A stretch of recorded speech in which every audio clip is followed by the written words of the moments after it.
Looking for excitement? Chumba Casino is here. Play anytime, play anywhere. Play on the train, play at the store, play at home, play when you're bored. Play today for your chance to win and get daily bonuses when you log in. So what are you waiting for? Don't delay. Chumba Casino is free to play. Experience social gameplay like never before. Go to Chumba Casino right now to play hundreds of games, including online slots, bingo, Slingo, and more. Live the Chumba life at ChumbaCasino.com. No purchase necessary. VGW Group. Void where prohibited by law. 21 plus. Terms and conditions apply.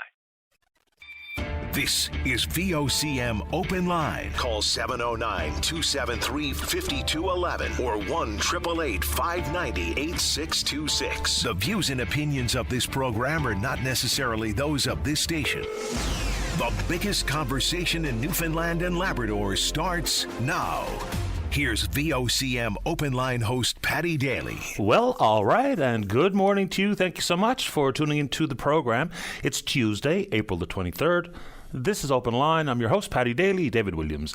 He's produced the program. You'll be speaking with David when you pick up the phone to give us a shout and in the queue.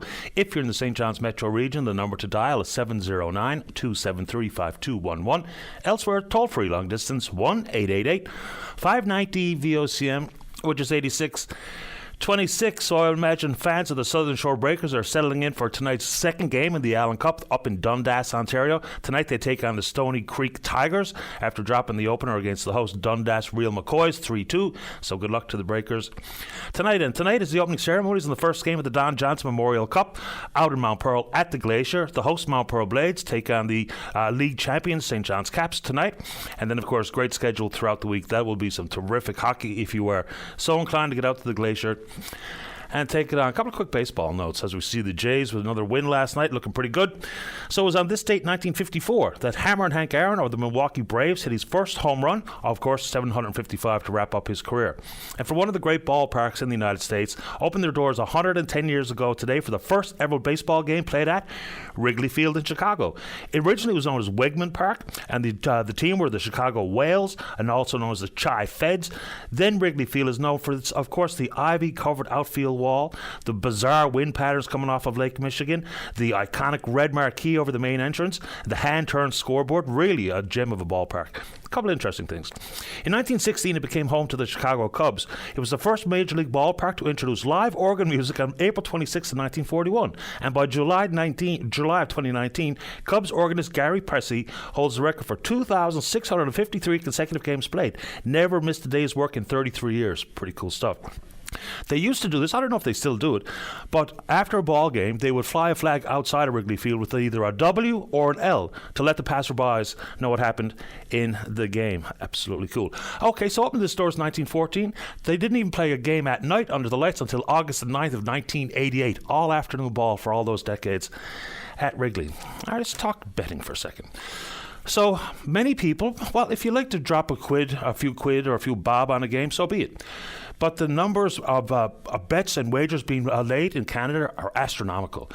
Now, there's some concern for various lottery corporations across the country, given the fact that a lot of the ads we see, they have the caveat at the bottom that it's Ontario only. So lottery corporations are basically saying that some of these Ontario platforms are operating illegally in other provinces. So that's one thing. But here's just some numbers to consider.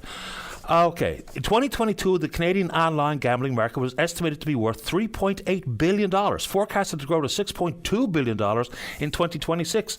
So just in Ontario alone, in the fourth quarter of last year, these are some numbers. During Q4 2023, the 49 operators in Ontario accepted $17.2 billion in wagers and generated $658 million in revenue. $17.2 billion in wagers in 1 quarter of 1 year in the province of Ontario. Amazing stuff. Anyway, you want to take it down, let's go. And speaking of advertising, there was, curiously, a lady sent me an email yesterday when we were talking about speed and reckless and aggressive driving and how we've got to, try to clamp down on it. We talk about stolen vehicles, which we'll get to in a moment. But it's a whole concept of the power of advertising, the issue of monkey see, monkey do. So when we look at how vehicles are advertised, now the manufacturers will very quickly say, here are our top safety picks. but they don't really tout safety as much as they do speed in their advertising. So you know it as well as I do. You know, you can picture in your mind's eye the picture of the older lady with the salesperson doing donuts in the parking lot, much to her glee and to his chagrin. But let's get into some of this stuff. Okay, so the Insurance Institute for Highway Safety looked at it, and they were tasked to look at the ads that depicted excessive speed and stunts and the escalating road fatalities involving speed. So they were asked to focus in on that, whether or not the speed are treated the same way as other safety considerations. Quote, advertisers must treat unsafe speed the same way they would treat drunk driving or failure to use a seatbelt, behaviors they would not think of showing in a positive light. So the ultimate message is being delivered. In what scenarios do drivers on public roadways need to go from 0 to 100 in the same time it takes for me to say 0 to 100? In Canada. Back in 2007, Canada answered that question when Quebec announced it wanted to review automobile safety and advertising and wished to establish guidelines aimed at prohibiting advertisement that portrays road vehicle and conveys a careless attitude with respect to road safety. In May of 2009, the Canadian Code of Advertising Standard saw auto manufacturers voluntarily adopt a set of ad standards built on that code. Those standards include the following.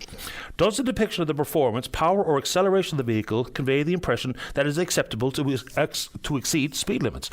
Does the depiction of a vehicle's handling ability involving particularly unsafe actions such as cutting in and out of traffic, excessively aggressive driving, or car chases in a residential setting? Does the depiction appear realistic, or does it appear to be unreal, as in fantasy-like scenarios that are unlikely to be copied or emulated in real life? Would it be reasonable to interpret the depicted situation as condoning or encouraging unsafe practices? A lot of this makes a lot of sense to me, right? So what they found out after some of the standards were employed, there was a marked decline in advertising that incorporated unsafe and illegal driving behavior in Canada following the introduction. As a result, there was a distinct decline in accidents or collisions involving speed. A couple of examples for other jurisdictions who have also cracked down. Ford had introduced lines from a Dylan Thomas poem that you probably know. Do not go gentle into that good night. Old age should burn and rave at close of day. Rage, rage against the dying of the light. The United Kingdom's Advertising Standards Authority said that the ad suggested that driving was a way of releasing anger, which put the driver, other motorists, and pedestrians at risk. It was eventually banned. An ad by Chrysler in Australia. It was pulled because it featured 4 cars racing. Australia bans car ads that advertise menacing or reckless driving, drunk driving, speeding on or off-road, driving that would violate the law. But Americans, they're all in on that kind of stuff. So I just thought it was fascinating to know that we really do have our behavior influenced by the power of advertising, the power of marketing. And when we talk about road safety, you know full well that many people will buy a vehicle based on the advertisement and the speed. The look of the vehicle, of course. Price point, absolutely. But also the concept of speed. It's being advertised as being cool, and what's the result? Being dangerous. All right, Uber. Uber launches today with its first hailed ride, apparently going from Kitty Vitty sometime during the lunch hour to the final destination, don't know. A bunch of dignitaries on hand. We have not heard any reaction from the provincial government to recommendations coming from the Federation of Labour regarding some legal protections for side gigs, the side hustle that so many people participate in, including Uber drivers, to ensure they get a minimum wage, protection for workers' comp and the like. But Uber launches today. You want to take it on? We can do exactly that. All right, and of course that might be a welcomed sight for visitors to the province who would very much be used to using Uber or Lyft or whatever when they travel. And then it's why some people will travel here. Of course, Newfoundland and Labrador are very unique, beautiful province. The whales and the puffins and the icebergs and the rest of it. And some of it might be about the culinary scene. We've got a good reputation across the country and maybe in international circles as well. So I don't know if this is a real problem or a potential risk, but some restaurateurs are speaking out about the fact that it looks like the National Development Bank is going to try to force Mallard College into bankruptcy. They owe some $500,000 apparently. Okay. So it had a big reputation. It was pretty popular. I don't know if you had ever gone to Mallard College, enjoyed it, or whatever the case may be. but it's just indicative of just how precarious the restaurant business is. And you might not care about the owners of these particular establishments, but also remember, they are significant employers. So lots of people rely on the restaurant business. You can only hope they have a solid tourism season, because we know in the shoulder months and throughout the depth of winter that they do little to no business. And when you talk about inflation and our luxury budget items for going out to dine and what have you, let's hope that this is not the beginning of more stories like it, because what was a very popular and prestigious restaurant, not because I say so, but because the culinary scene said so, looks like maybe forced into bankruptcy. And another couple of emailers asked me to keep this conversation regarding the lack of rental cars and the cost of renting a car and what that's going to mean for tourism. I've heard from another operator last night that's saying they just lost another couple of bookings. Why? Because their guests that had booked had phoned them or emailed them, said, we have to cancel, we can't get a rental car. And or the rental car quote was $2,500 for a week. The thought is that the government needs to get involved, but I don't know what the government does here. The rental car companies across the country are saying they're having a problem restocking their fleets. So the manufacturers themselves are focusing in preference for their retailers. And so consequently, the ability to restock a fleet, whether it be for a large industrial application and or for these rental car companies, they're having a hard time getting vehicles. And of course, that has a lot to do with the eventual cost quoted as well, but I put it out there for that particular operator because it's a major concern for them. Totally understood. All right, last one in the world of vehicles. Doesn't matter if you like it or want to get one or considering in the future to buy an electric vehicle. Apparently another big announcement coming in Ontario this week at some point, and the thought is, and this is Premier Doug Ford, so some people think that an electric vehicle is a Liberal thing, but Conservative Premier of Ontario, Doug Ford, he loves it, all in. So they talk about deals they've struck in the past, and it looks like there's another big deal coming with Honda for an EV plant. So the commitment to build electric vehicles and their parts in Ontario, it's going to be a pretty significant amount of money coming down the pike too. They're talking about somewhere in the neighborhood of $15 billion. They've gone from little presence for electric vehicles to a huge presence. They've already announced deals, of course, with Northvolt, Volkswagen, Stellantis. So they're talking about trying to combat the Americans and their Inflation Reduction Act. And there was big money in there, $369 billion US for that program to incentivize companies. So again, some people think electric vehicles are just one of those, I don't know, socialist or communist or liberal things, but Conservative Premier Doug Ford, all in. They've got somewhere in the neighborhood of this deal, if it comes to pass, will be about $43 billion in investment in Ontario in the world of electric vehicles. Amazing stuff. Anyway, just thought that was interesting. All right, how are we doing on the telephone there, David? Okay, so we all are unfortunately painfully familiar with the story of the two fish harvesters on day one of the lobster fishery lost. And again, our condolences. Four managed to make their way to shore. They were airlifted off the beach, and apparently they're in pretty good condition. We know full well that the communities Lark Harbour and York Harbour are reeling. They talk about being devastated, and of course they are. And then you think about everyone else working in the industry, knowing full well it's a huge risk, day in and day out. And back on the water. They are a different breed when it comes to that. And tough is a word that comes to mind. But also inside the fishery, as we add the perspective of the tragedy at sea, you know, some interesting developments unfolding in the industry. You know what everyone's been talking about. You know, they will rally cry with free enterprise and competition and what that will mean for the harvesters to be out from under what they say is the thumb of the processing sector. So when the price was set at $3, you know, some people were content to get back on the water, some not so much. There is a distinct division between the processors and the harvesters, and I would suggest the harvesters and their union. But now with just this little additional feeling of competition, there's apparently processors out there offering $4.50 a pound for crab, which is a huge difference between $3 and $4.50. Amazing stuff. What that's going to mean for setting the formula, the process, and the price in the future, I don't know. Is this an anomaly simply because there was a shift in processing capacity from one processing company to another? And consequently, to keep the Quinlan plant operating at full steam in Bayvert, they thought, well, we're going to have to outbid people. It's as simple as that.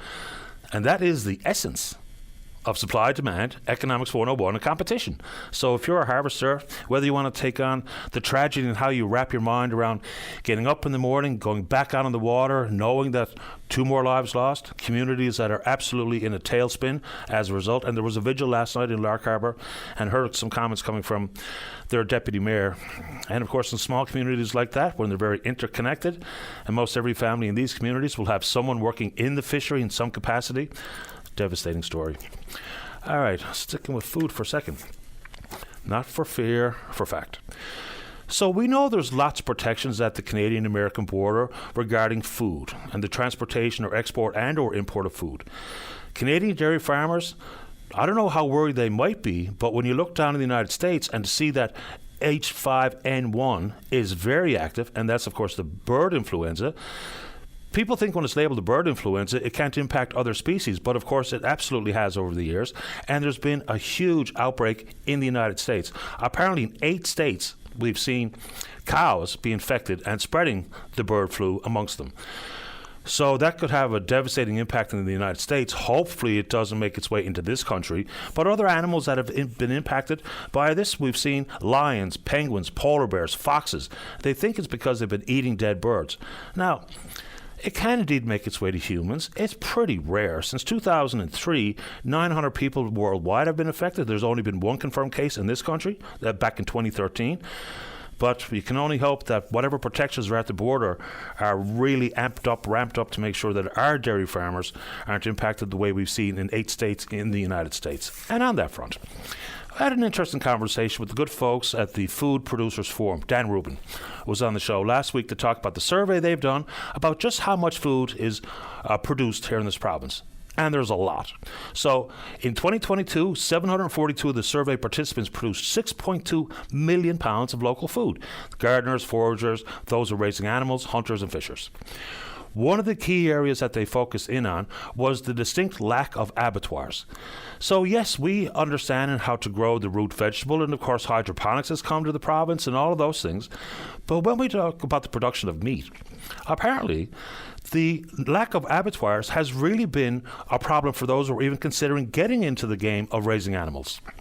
You know, whether or not the Canadian Food Inspection Agency has a hefty enough presence here in the province and can allow for more of these abattoirs and the required inspections to take place, because that is a huge problem. Like, just imagine how many farmers might be out there today thinking, in an effort for food security and sustainability, I'm going to get into the cattle game. You know, Black Angus or otherwise. But then they look around and, you know, it gets even worse when we talk about moose hunting season, because the abattoirs, either they have their own operations and would process their own animals first. Of course they would. Then you talk about the moose season and the additional meats being brought into the abattoirs. So apparently that is a huge problem. So we've got to figure out a way for that not to be the case. There's no good reason as to why we don't have a more significant presence from the Canadian Food Inspection Agency to allow for even more small abattoirs. For the farms that think, you know what, I could use a small-scale abattoir on site. Of course with the proper training, of course with the proper equipment, and of course with the required inspections. But apparently that's really hampering our ability to produce more meat here in the province, especially in Labrador, we're told. So anyway, I thought I'd bring that forward for your consideration. All right. Still lots of emails coming every single day, especially from the Port-au-Port Peninsula regarding World Energy GH2. Now, yesterday in the House of Assembly, the PCs, you know, people who have been clamoring for Tony Wakeham or whoever to say we've got to pump the brakes or halt or stall something regarding the process and the potential for those onshore wind proposals to come to life.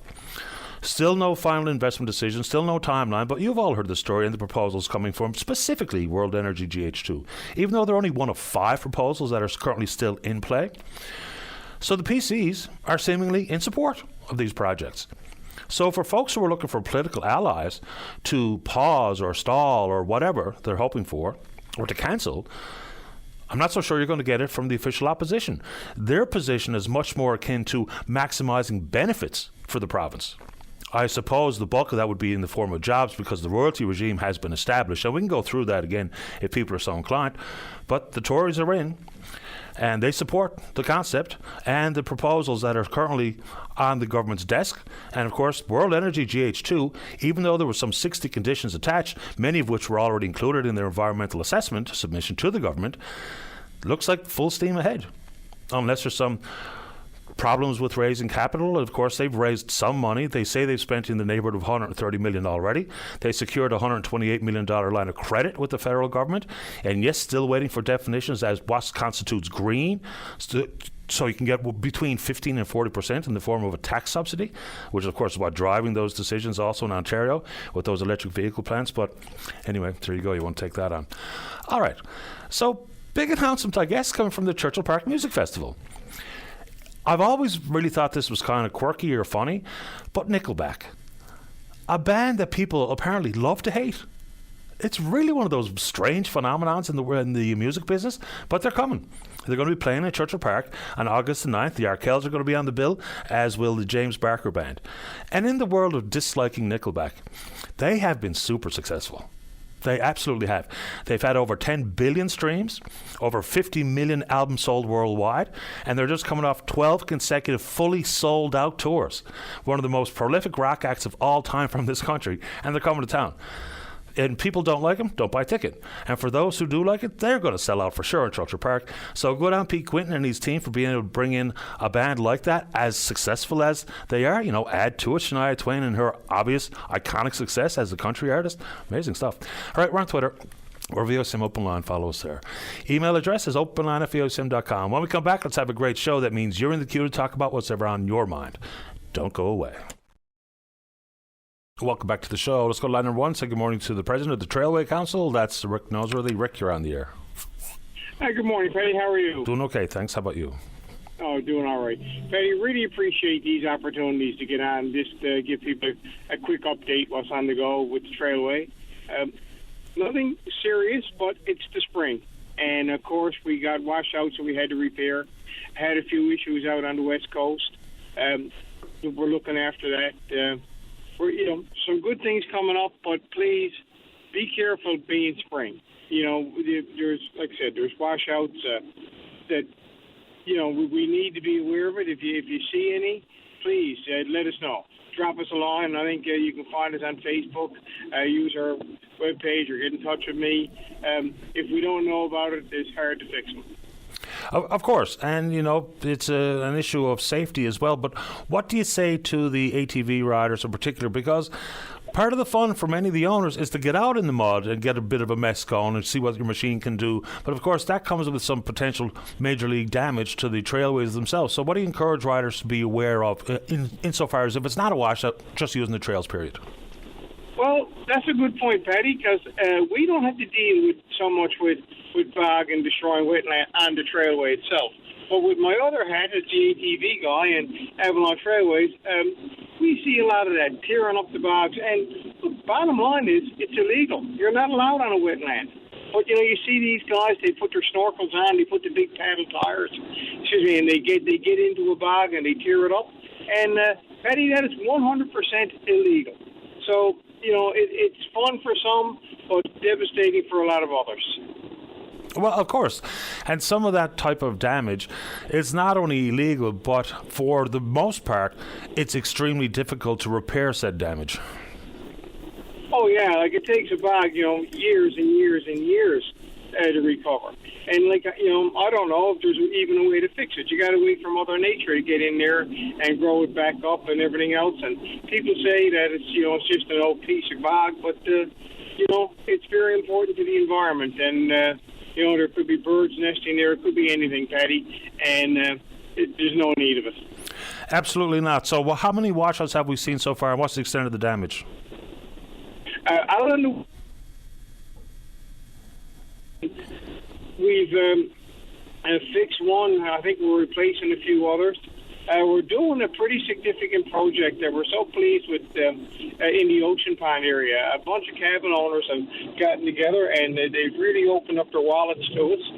And we have a small grant to match what they're doing. And we're going to get some trail repairs and upgrades in the Ocean Pond area. Actually, the Ocean Pond east and west, hopefully. So that's something that we're looking forward to for sure. I appreciate the time this morning. Rick, anything else you want to tell us? No, we really appreciate it, Patty. Just remember now, this is the start of, ATV season. Make sure your machine is running right. Wear your helmet, wear your seatbelt. drive clean and sober. The same message all the time.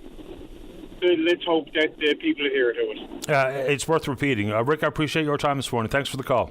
Thanks for your time too, Paddy. Pleasure. Okay, bye-bye. There you go. Rick Knowles with the Trailway Council. You talk about bogs, and it's probably easy enough to reject the fact or to dismiss the fact that bogs are pretty important. You know, not only for berry production, what have you, but bogs and other wetlands are clearly important when we talk about mitigation against flood and what have you. So anyway, there you go. Let's go to line number 2. Mary Jane, you're on the air. Good morning, Paddy. How are you? I'm great. Thanks. How about you? Hanging in there. Okay. You know me. You have my personal email. So I just have a question for you. Okay. I'm really not aware about vital statistics. So I'm fleeing actually a horrific, traumatic 10-year toxic relationship. So here I am, have to start over, obviously. I need a new ID. It was brought to my attention. My personal information, date of birth, SIN number, address, name has been breached.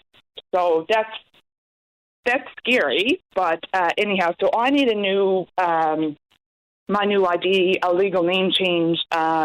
Am I able to get a new social insurance number? Do you know that? Are you able to apply for a new social insurance number? Yeah, is that something because I even need to know because my social insurance number has been breached. So is that something I can do to get an actual new social insurance number, or how does that work? I'm not really sure. Let's just have a quick look. I'm not here. either. That's why I reached out to you. And I'm not. So I'm living in Newfoundland. I'm not in St. John's, but I was told when I reached out to my local motor registration type thing here where I'm living that they gave me just a piece of paper with vital statistics for St. John's, obviously. Like the number, you can go there, business hours, email, a P.O. box number. So I've been trying now, this is an ongoing, as you know, everything has to change. This is a lengthy process here. So since Friday, I've been trying to call a number that I was given for St. John's. And I find it odd because there's nobody answering. It's like a recording, and it says there's no reps on duty at this time. So are you calling Service Canada? Vital statistics, I was told by my local motor registration here to do a name change. I need to get my marriage certificate, a copy because it was laminated. So to proceed with divorce, that kind of thing, I need to contact Vital Statistics. Okay. But I would call the General Service Canada number, then to be put into whatever menu to get you to the proper department. And someone just sent me a note while we were speaking. First, I'm sorry to hear that you're in a predicament that you're having to do something like this because that's extreme. It's quite a nightmare, as I would say to anyone that can relate. I'm a huge lover. It's ironic of Dateline NBC 2020 W5. That's been my life, unfortunately. And how I'm still standing on my own 2 feet, Patty, I have a strong faith, I guess, in just common sense, because I would not be here. Okay, it's very scary, and I've minimized it because I know I have friends and family listening because I don't want to stress them out. Ironic. Right here I am still thinking about others, but it's just like something out of the movies, and I'll leave it at that. Okay, so... Very scary. It sounds it. The person that texted me said they've been through this, but their circumstance was that their identity had been stolen because they gave me a quote from Service Canada that said, you can get a replacement card if it's lost or stolen, but they might be able to give you a new number if it had been used fraudulently, which happened to this person. It has actually from Corner Brook to the Philippines, so there's a lot of me running around there in the world. It's wild. It is. Okay. So I need, like I said, start over with a new ID, a new legal name, social insurance number, that kind of thing. Well, apparently that's a possibility. So get on the phone with Service Canada directly, and maybe they'll be able to walk you through, because having your ID stolen is one thing, but if indeed you're being tracked or traced by things like your social insurance number, that's an issue regarding your own public safety. Yeah. That's a breach. That's a federal offence, right? I would imagine. I've talked to my lawyer, so it's, as you know, there's no easy button. This is going to be a lengthy, just can't get it all figured out in one day. This is going to be quite the process because there's a lot of things ongoing. So that's the basic advice that I would have for you is go through Service Canada because by the sounds of it, this is a possibility. I don't know how lengthy or arduous the task it's going to be, but the place to start is absolutely where the social insurance numbers come from in the first place at Service Canada. So give that a shot. If you don't have any luck... Sorry, can you even email me? I don't have that Service Canada number. I just have a piece of paper with vital statistics in since Friday up in Colin, and there's no headway there, right? Okay. So maybe you could email me that number when you have a free time throughout the day, and I can reach out to them and hopefully make some headway and get my life back on track here, I guess. And it's a healing process, right? Of course. And what I'll do here is I think I know who I'm speaking with. You sent me a couple of notes, right? Okay. So what I'm going to do is I'll actually send you the actual link to Service Canada, which covers everything. Okay. CPP, disability, old age security, social insurance numbers, apprentice loans, EI. So I'll send you the link formal, and you'll be able to find all the contact info there. Thank you so much. Actually, you've been the best since the 17th of March now. You've helped me the most. Well, God bless your heart. Hopefully this helps too. I'll send that link right now during the break. Okay, thanks so much, Teddy. Have a good day. You too. Take good care. Take care. Stay safe. Okay, bye-bye. Man, imagine finding yourself in that life circumstance where you, in essence, running for the hills, changing your identity to get away from a toxic relationship. Just terrible. Let's go to line number 1. Liz, you're on the air. Yeah, hi. I just wanted to say the bypass or the manual access road, I guess, is still blocked up right back to Fowler's Road, heading into St. John's. Just wanted to put that out there so everybody will take a different route. So do we know why it's all backed up? I haven't heard, Patty. I heard about a half hour ago that there was something on the go. The traffic was backed up. So I just left home to go to work. I said, that should be all cleared up by now. But no, right to Fowler's Road. And you can't see anything ahead to see what it is. Well, avoid at all costs. And if we find out what the problem is, we'll relay it to the listeners. But I appreciate the heads up, Liz. Not a problem. You take care. Have a great day. You too. Bye-bye. All right, bye-bye. There you go. So stay away if you don't want to be sitting there twiddling your thumbs, beeping the horn and frustrated. Okay, let's go ahead and take a break. Don't go away. Welcome back to the show. Let's go to line number 3. Good morning, Merv Wiseman. You're on the air. Hey, good morning, Patty. Look, I wanted to call with regard to the incident on the West Coast, the loss of 2 fish harvesters from our harbour. First off, I want to extend my condolences to the family and to the community and all the friends there. I know how hard that is.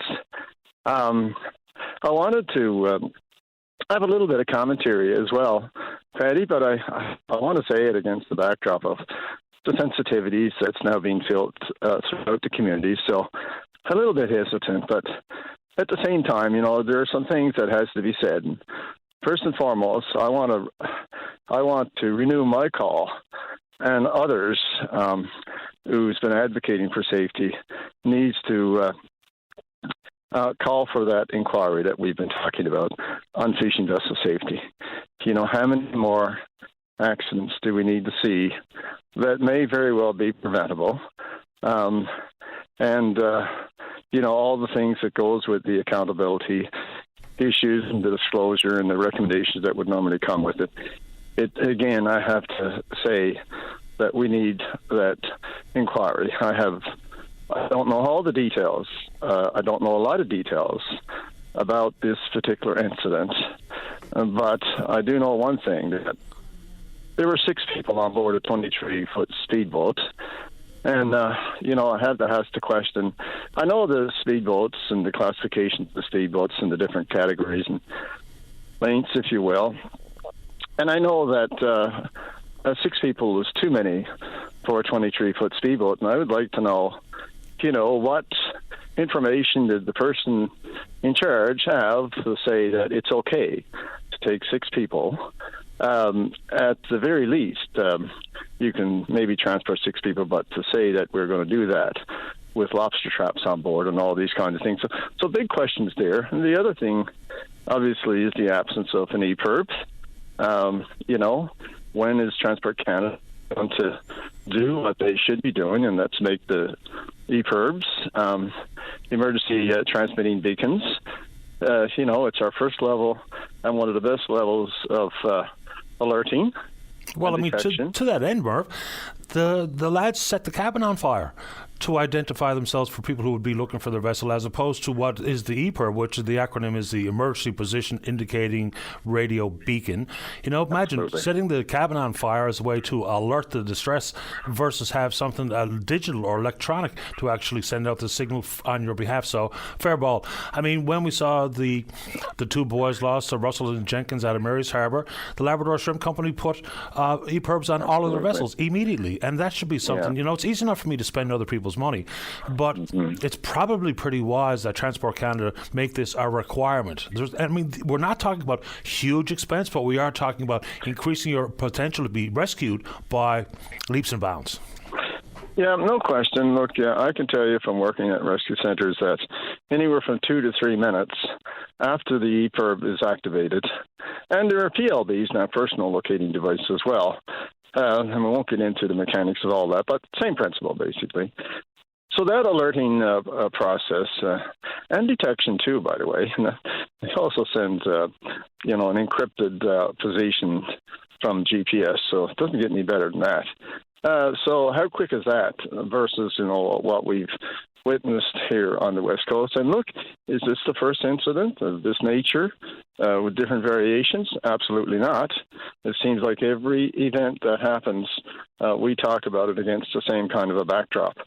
And so, it's time to move and shake on this one in ways that we haven't done before. And I think that at the very least, an inquiry is the way to go. And you might say, well, why have an inquiry about something that's so obvious? Well, I'm not sure. All I can say is that there is no formal process that exists today in the way that can address issues in the way that an inquiry can, in order to get the kind of action that's needed. Transport Safety Board will do an investigation here. They don't have to. It's not mandatory, but because of the fatalities, I'm sure they will in the circumstances. And they'll cut and paste after 16 or 18 months of investigating and studying, cut and paste from all the other reports that they've done. And we'll hear the same old thing over and over again. It'll fall back. They have no jurisdiction to make their recommendations mandatory. It falls to Transport Canada.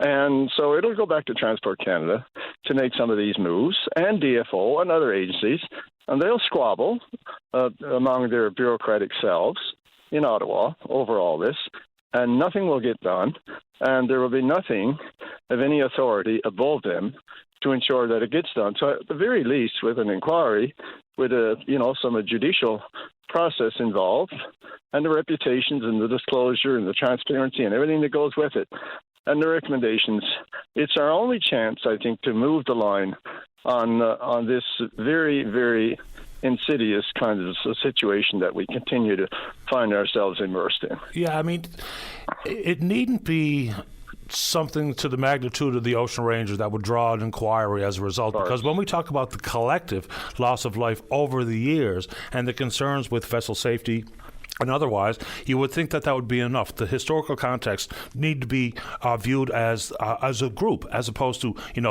84 loss on the Ocean Ranger, and all of a sudden immediate trigger of an inquiry. So I think the industry has seen enough tragedy to think that an inquiry is probably a very good idea. Yeah, and something, Paddy, you're right, on the Ocean Ranger 1, but, we had the fishing vessel Barracuda inquiry. 6 people were lost on that one in the Port of Bass. We had the Cape Royal, we had the Arctic Explorer, and the list goes, the Zagreb, there are many others. Every one of them contributed to very significant safety measures. They didn't all get implemented. All the recommendations didn't get implemented. We know that. But all put together, they've formed the evolution of really good, excellent safety measures that's been put in place. We haven't seen an inquiry. We gave up on inquiries. I don't know why, not because it was replaced by some other forum that could do it, but since the year 2000, even before that, we haven't seen an inquiry into maritime issues in the maritime environment. Yet, the technology has changed in so many ways that it would make your age spin. And there's so many other things that's changed. So why did they give up on that? Were people embarrassed? Did they not want to do it? So, there's so much rationale to do this. It's not even funny. So here we are, going around in circles again, trying to catch our tail on this. And we'll see where it goes. So let's get that inquiry moving. That's my call. And I think that's the best thing we can see happen from this very, very tragic event. In addition to recommendations and hopefully enforce the recommendations that real changes, but, unless you're living in a province like ours or other seafaring provinces, people probably don't understand the issue, period. But when you bring something like an inquiry to bear, then that puts a bright light on it. And when all of a sudden, we can not have the Cheryl Gallants of the world spewing her nonsense. We can talk about real, legitimate, pragmatic practices regarding safety. I mean, you're right. We have seen, because they're sporadic and thankfully not more frequent than they already are, that maybe, just maybe, we just see them as isolated incidents when I have no idea what happened off Lark Harbour. I have no idea, period, so I'm not going to try to lump that most recent in. But when they happen so-called infrequently, people probably become numb to it because we grieve, we move on, it happens again, we grieve and we move on, when in fact there's been enough of these incidents that absolutely should trigger some different level of investigation, whether that be a judicial inquiry or otherwise. I like your suggestion. I think it's long overdue, and I'll give you the final words here this morning, Murph. Well, Paddy, yes, indeed. And, along those lines, we talk about a culture of safety. Well, you know what we have now? We have a culture of acceptance. That yes, this happens in the environment that we're working in. We'll grieve, we'll get over it, and then we'll move on. You mentioned Jeanette Russell and, the loss of the island lady. Her key recommendation in her advocacy has been the implementation of EPIRBs. So we see so many different examples all around. And I will say one thing, too, with regard to, I think Jason Sprengel mentioned yesterday about, the idea of bad weather and not going out, it's a competitive fishery and all that. Well, at least DFO has adopted the measure and quite acceptable and amenable to the idea that we would delay these competitive fisheries because of bad weather. And not only that, but they can set their traps and so on and not allowed to pull their traps and so on for 2 or 3 days. So some accommodations have been made there. I'll have to extend that to DFO for at least implementing that measure. So I'll leave it there. I know we're out of time, but I really, really appreciate, Paddy, that you gave me the time to express this opinion this morning. Pretty important topic. I appreciate your time, Murph. Thanks for the call. All the best. Thank you. Bye-bye. And, even if not every change is actually implemented, well, even if they all are implemented, whatever suggestions come on the roots of the heels, of an inquiry, if that ever happens, there's always going to be inherent risk. The North Atlantic is merciless, but to try to reduce as best possible these types of incidents, I think just makes all the sense in the world. Very quickly before we get to the break. So there's been some unfortunate focus on PwC. And I mean, just last Friday, Tyler Greening, the 18-year-old, pled guilty to aggravated assault. There was an initial charge of attempted murder outside PwC, and it's not just that school. And sometimes I feel bad by bringing up one school or another, but so are the facts. Just on a lighter note for PwC. So they've got a big fundraising event coming up this weekend, entertainment, a silent and live auction, so an opportunity for a bit of a reunion for the alumni. So of course PwC goes back centuries. It started out as the Wesleyan Methodist Academy on Long Hill back in 1860. So they've undergone a variety of name changes, but here we are as PwC. So they're going to raise some money for some programs, activities at the school. And of course, a couple of hot tickets will be on for auction as well. Tickets for Shania Twain and the like. So you can buy a ticket to this event at the school itself, or you can simply email them. It's PwC School Council 2024 at gmail.com. So PwC School Council 2024 at gmail.com. Good luck to the collegians at the event this weekend. Let's take a break. Don't go away. Welcome back to the show. Let's go to line number 1. Ben, you're on the air. Hi, Paddy. Hi. So I got on the road 8 o'clock, and geez, in an hour, I encountered at least 3 accidents. There was one on Peacekeepers on the way out, another on Kinmount, and then another on Peacekeepers on the way back. And I don't know whether it's just bad luck or human error, but it's disheartening. And I hope everyone's okay. For sure. Sometimes I think when we make the reference to accidents, when more realistically, they're collisions. Most of these things are 100% avoidable. So accidents sort of implies that this is just, bad luck or bad fate or whatever, when in fact, people make mistakes behind the wheel, and most of these things can be avoided. Yeah, it's definitely unfortunate, but people just try to be as careful as they can. But Well, far too many people are distracted, whether it be by their phone or something else inside the car. People drive pretty fast around here, pretty reckless, pretty aggressive. I mean, here in the city of St. John's, where I spend the vast majority of my time, you can go to almost any intersection, and notably here, when I leave here today, the intersection at Kelsey Drive, guarantee you at least one person is going to run the red light. It's just the way people operate sometimes, and all we're going to do is race to the next red light, and I'll see you there. Yeah, it's crazy. Yeah, I just wanted to call about that because I've never seen 3 accidents in that span of time. I just thought it was absolutely, crazy. I got a good fright. I was walking to the grocery store one day last week, and right behind me there was a collision, and it gave me a wicked fright. Someone coming out of the chicken shop and hit someone who was going down Torbay Road. Bang! And, of course, what was that a matter of? Someone not paying attention or someone going too fast, clearly. Yeah, and definitely with, phones nowadays, it makes it so much worse. Quite possibly, yeah. There's an awful lot of eyes down in laps as opposed to looking down the road. No, certainly. Well, Ben, I'm glad you weren't involved in one of these collisions, and as you said, hopefully everyone's okay. Yeah, sounds good. Well, thanks, Patty. Thanks for taking my call. Appreciate your time, Ben. Thanks a lot. Bye now. All right, bye-bye. Seeing 3 in one morning, though, that's pretty something. Let's go to line number 2. Say good morning to Ward 4 Councillor Tom Davis. Tom, you're on the air. Good morning, Patty. How are you doing? Doing great. How about you? Good. I wanted to focus on yesterday being Earth Day and kind of bringing that all around. And I know that, on the topic of creating narratives or stories that kind of make us feel good or help justify our decisions, I know one of the ones that either man doesn't cause climate change or we can't do anything about it. And I want to bring some hope into that conversation because there's obviously a lot of negativity, and when it's too negative, then people just don't try. They give up, and especially young people, they get disillusioned. So I want to try and introduce a little bit of hope into it. And, as part of my new role, I've been investigating the different parts of from the waste that we have to our public transportation, all that stuff, and a bit of information. So in the world of electrification, buses now, it's very difficult to buy a new diesel bus because the bus companies are all transitioning to either hybrid or fully electrified buses. Ottawa just did a pilot with 4 buses, a 2-year pilot, and they reported that the 4 electric buses that they bought in February 2022 had the same reliability or better reliability than the diesel buses they were running. And some of the reliability issues they had with them, they've mitigated since. So going forward, they're even more reliable.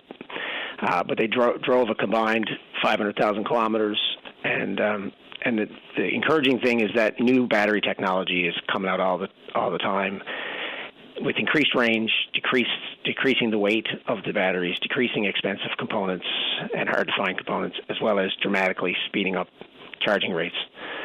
So, that bodes well for the future, and that obviously trickles down into cars as well. In the world, 20% of new car sales were RVs in 2023. There's a little bit of a brakes coming on it, and it's just that what we're doing is we're getting into the people who are more hesitant, more resistant to change. The early adopters have all kind of acted, and everybody else is kind of standing around and waiting to see what everybody else is going to do. But in the world, 80% of new energy that was brought online in 2023 was renewable. The cost of renewables are now significantly less than coal, oil, or gas.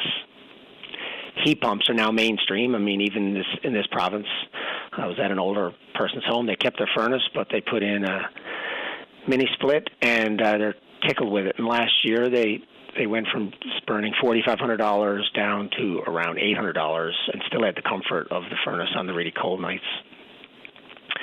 Down in the States, they just announced $7 billion in grants to provide solar power to over 900,000 homes in low-income and disadvantaged communities. And they're projecting to save around $350 million electricity costs each year, which is $400 per household. But the other benefit of that is going to take the pressure off the grid.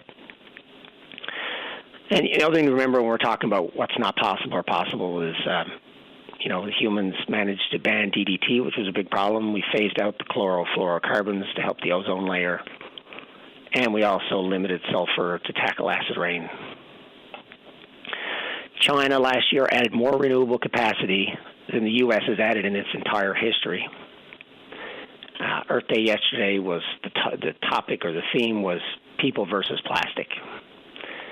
And in Canada every year we consume/throw away 8 billion pounds, which is 205 pounds per person. And plastic is so light, that's actually a fair bit of volume when you really think about it. And getting around the plastics, recent study by Norway found there's as many as 16,000 additives. 25% of them we know to be harmful, but we don't know anything about the other ones because they're proprietary, and the petrochemical companies don't tell us what they do.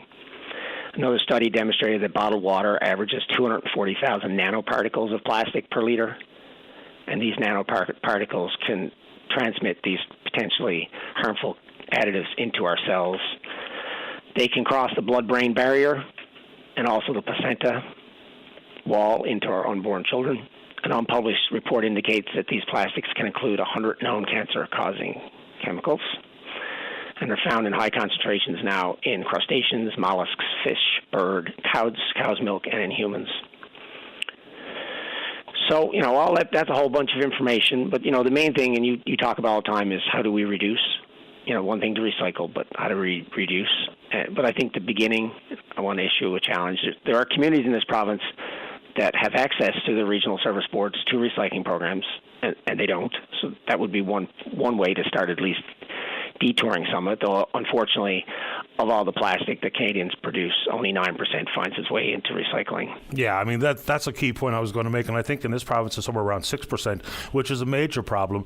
But even if you don't care about recycling and maybe don't care about the environment or understand the implications of plastic and the environment, we're actually eating plastic now, which is not good. The fact of the matter is, it makes sense economically as well. The city saves, and consequently I hopefully will save, because the tipping fee for recyclables is far less than it is for regular waste to go into the landfill. So there's an upside, even if you don't really care and you want to potentially save a little money at the city end, which hopefully will not result in me having to pay 13% more in property tax this year than the year prior. So anyway, last word quickly, Tom, before I have to go to the news.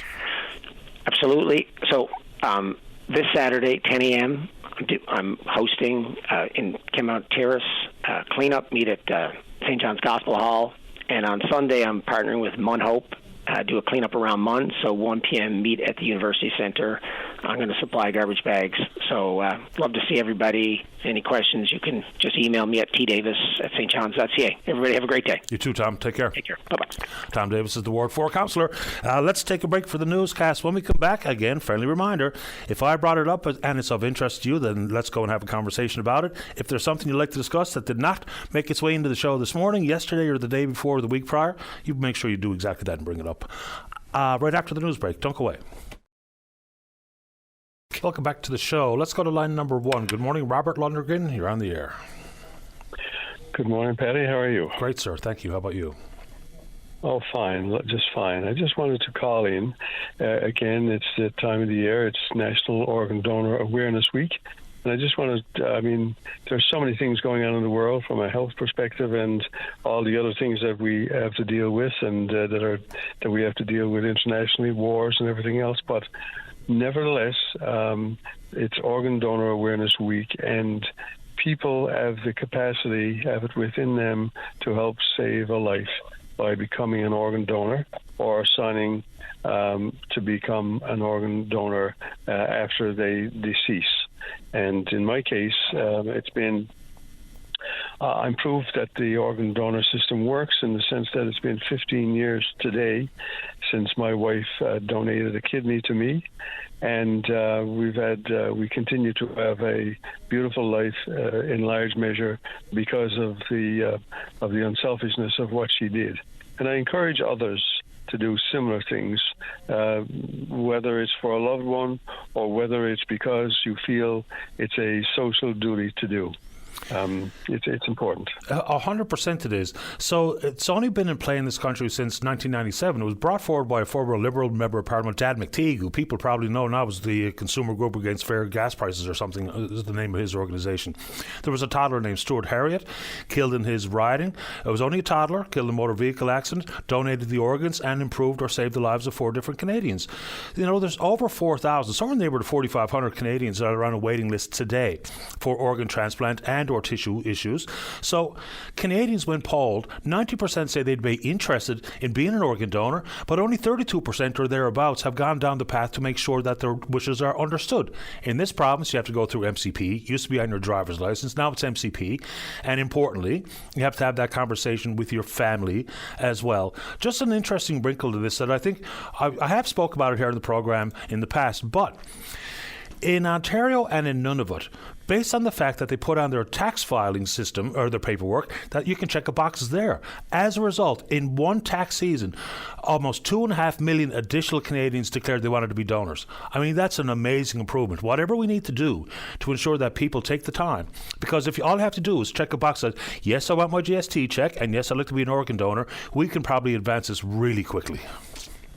I agree, Paddy. Anywhere we have the opportunity to encourage people to do so, and I think the more we talk about it and people talk about it in their homes and with their families and so on, I think we would see an increase. I know several years ago I was talking about making it such that you would be an organ donor unless you opted out, but you know, people tend to get their backs up about that. But the encouraging and the education part, I think, is what is really important. Make this grow, and you know, again, from my point of view, I just can't impress enough how it has improved the quality of my life, and I'm sure for many others. And there are many couples in this province now, as I understand it, who have done similar to what we have done, and it's worked very well. So you don't have to be you're just putting it on your driver's license. If you wish to donate to a loved one, or if you wish to become a live organ donor as part of what you see as a social benefit, then there's always that opportunity as well. So, you know, I just wanted to highlight this today. And just if anyone is interested, I've just taken the time over the last couple of days to write a bit about my story and Bernice's story and put it on my social media feed on Facebook on Robert Lundrigan, or people can follow me at Robert W. Lundrigan Writer. And if they're interested in this story and similar stories, they can certainly find it there. Yeah, I've seen some polling too, and I mean, you can only take the polling with a grain of salt sometimes, but you're right, Canadians do get their backup, to use your words, when the whole opt-out is going to be the course. I've also been warned by folks that work in this facet of healthcare that it's not as simple as just making that the mandatory, you know, everyone's an organ donor unless you declare that you're not interested, because there's lots of things that have to be considered. In some provinces, they've gone down that road. In this province, not so much. We actually had a lack of a organ donor coordinator for quite some time. I'm not even sure if that position's been refilled at this moment. But folks, give it some consideration. And it's not up to me and it's not up to Robert. But if you look at the numbers, and there's hundreds of Canadians die every year while on the waiting list, and you know, you're signing up to be an organ and tissue donor, you can save or improve the lives of up to 4 or 5 people. It's pretty important stuff. And you're actually 6 times more likely to be an organ donor recipient than to become an organ donor. With the current landscape of only 32% of Canadians that have signed up to do exactly that. So give it some consideration. No one's preaching at you here. We're just making you aware that there is a need, and you could be part of the solution if you are so inclined.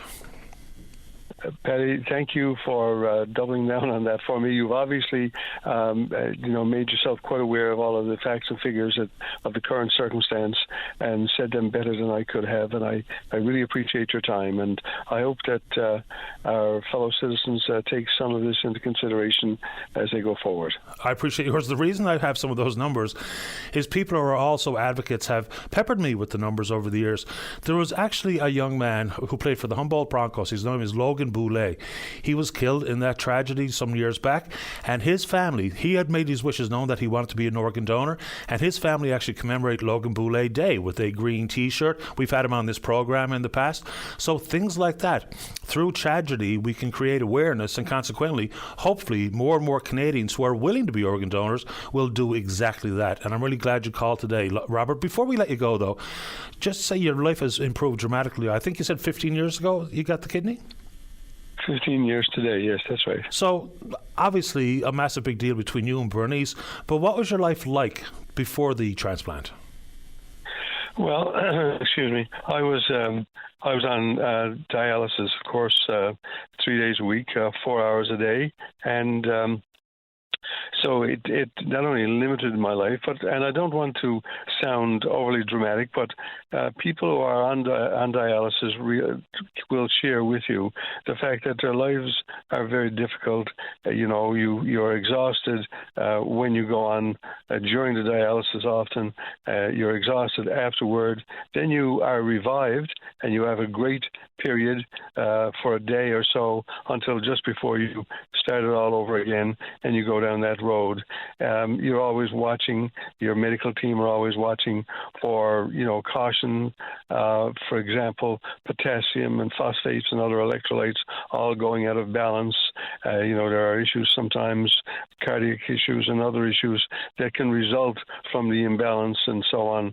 Because dialysis, though it is a life-preserving, life-saving treatment, it is a still relatively crude treatment, and it sometimes leaches things from your body that you need and doesn't take things that your body really needs to get rid of. And the biggest thing, of course, is that you're generally still left with a certain amount of uremia in your blood, which is basically another way of saying urine in your blood. Because remember, when you have been without kidney function for some time, there is no option to go to the bathroom to relieve yourself of the waste in your body. It is either on the machine or it stays there, yes, from my point of view, in fact, Patty, I would say to you, and I've said this in the little write-up that I gave, the day that I had the surgery, I woke up while I was still in the operating room with literally a surge of energy, and I could feel that going into the recovery room, and stayed awake all night and couldn't understand what was happening as my body was responding to this new organ that was already taking all this waste from me. And frankly, if I can leave on a positive and maybe comical note, I was the happiest 55-year-old in the world who was able to pee in my clothes. I actually have a 55-year-old buddy of mine that I went to school with and played hockey with. He's waiting a heart transplant at this very moment, as a matter of fact.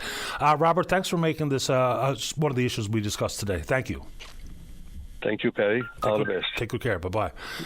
So there you go. I mean, it's up to you, right? It's not up to me or Robert, but it's something worth considering. All right, let's take a break. So we know that there's always going to be ongoing concerns between landlords and their tenants, but under Section 51 of the Residential Tenancies Act, you can indeed see a fine imposed for contraventions of the law. The amounts were increased in 2018. The problem is that by, I think CBC did some work on this last fall, is that they can't find any record of anyone ever having been fined. Minister Sarah Studley, aware of it, speaking about it with the media, maybe this week or last week, talk about hiring someone to try to do a better job. Because currently the process is obviously flawed. If there's no teeth and there's loopholes available, then we're still swimming upstream. Let's take a break. When we go back, the administrator of the Newfoundland Tenant and Landlord Support Group is Sherwin Flight. He joins us right after this. Don't go away. Welcome back to the show. As advertised, join us on line number 4 is the administrator of the Newfoundland Tenant and Landlord Support Group. That's Sherwin Flight. Good morning, Sherwin. You're on the air. Good morning, Patty. Welcome to the show. Thanks. So unless anybody has been involved in a dispute between landlord and tenant on either side, they probably don't know how the process works. So before we get to some of the proposed solutions, how does it work? Well, normally a landlord or tenant would file for a hearing with Service and Land, and then an adjudicator would decide Basically who's right or who's wrong or whose story is more believable. And through that process, an adjudicator can award, items be returned or things be repaired or money be repaid to someone that's owed. And that's the part of the process that I think most people would be familiar with. A lot of people have gone through that process. However, the Act also has I call it a second part that deals with the fact that you broke the law in the first place. So dispute resolution through Service Newfoundland addresses the issue between the landlord and the tenant. But then there's another piece, that where the government is saying, we passed this law, we expect you to follow it, and you haven't. And as with a lot of other laws, if you break the law, there is a fine, and those were increased in 2018. That's the part of the process where people have been running into some trouble. Through dispute resolution, there's no way to push for fines. That's a separate process through the court, and no one has really been able to figure out how to make that work. Maybe I'm oversimplifying, but if there's an arbitrator already in place, would it not be as simple as giving that person the authority to actually impose a fine? Because it's available under Section 51. So why are we not seeing fines that, regardless if they were raised in 2018, if they're not being imposed, then it's worthless or irrelevant? That's the point that, we've been making for a few years now, is that, without any enforcement, the amount of the fine or the fact that there is a fine in the Act is kind of irrelevant. People aren't afraid of things that don't happen, I guess is a good way to put it.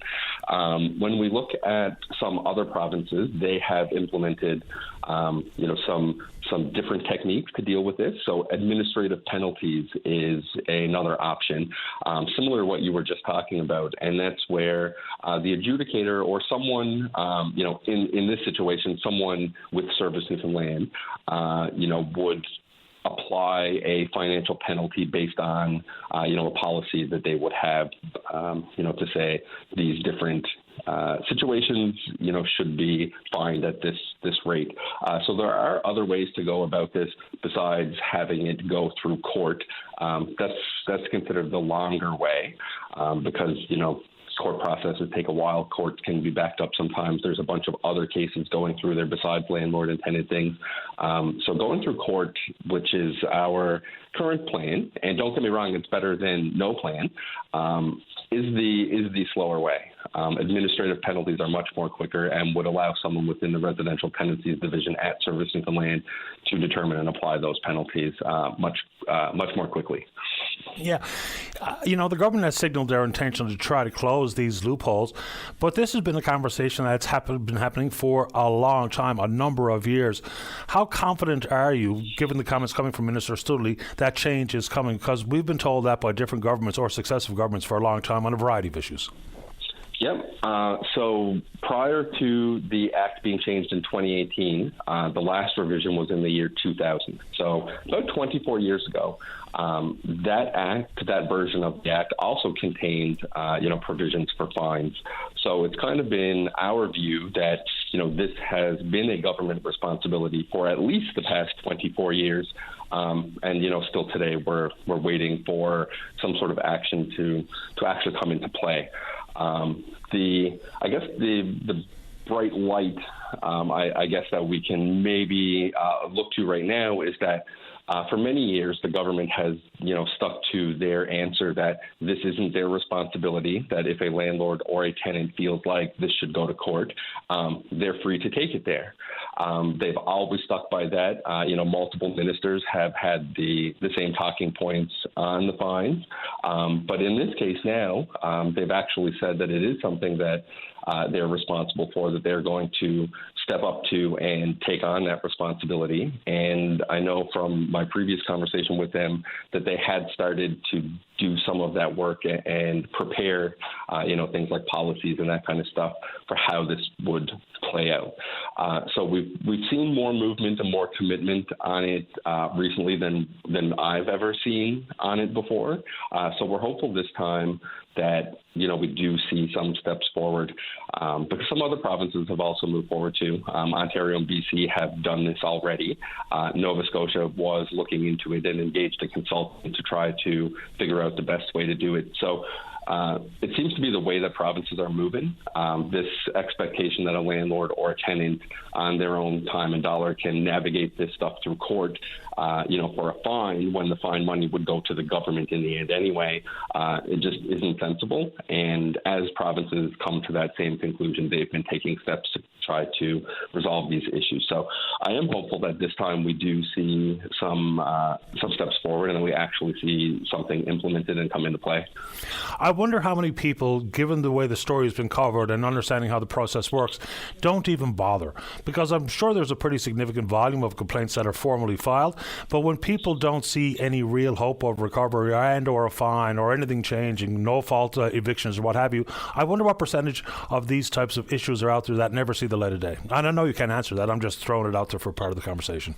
We have heard quite a few stories through our Facebook group and the confidential chat option that we have available through there as well, from people that don't feel like it's worth it for them to go through the process. In a lot of cases, people will go through the process if they're owed, a fair bit of money.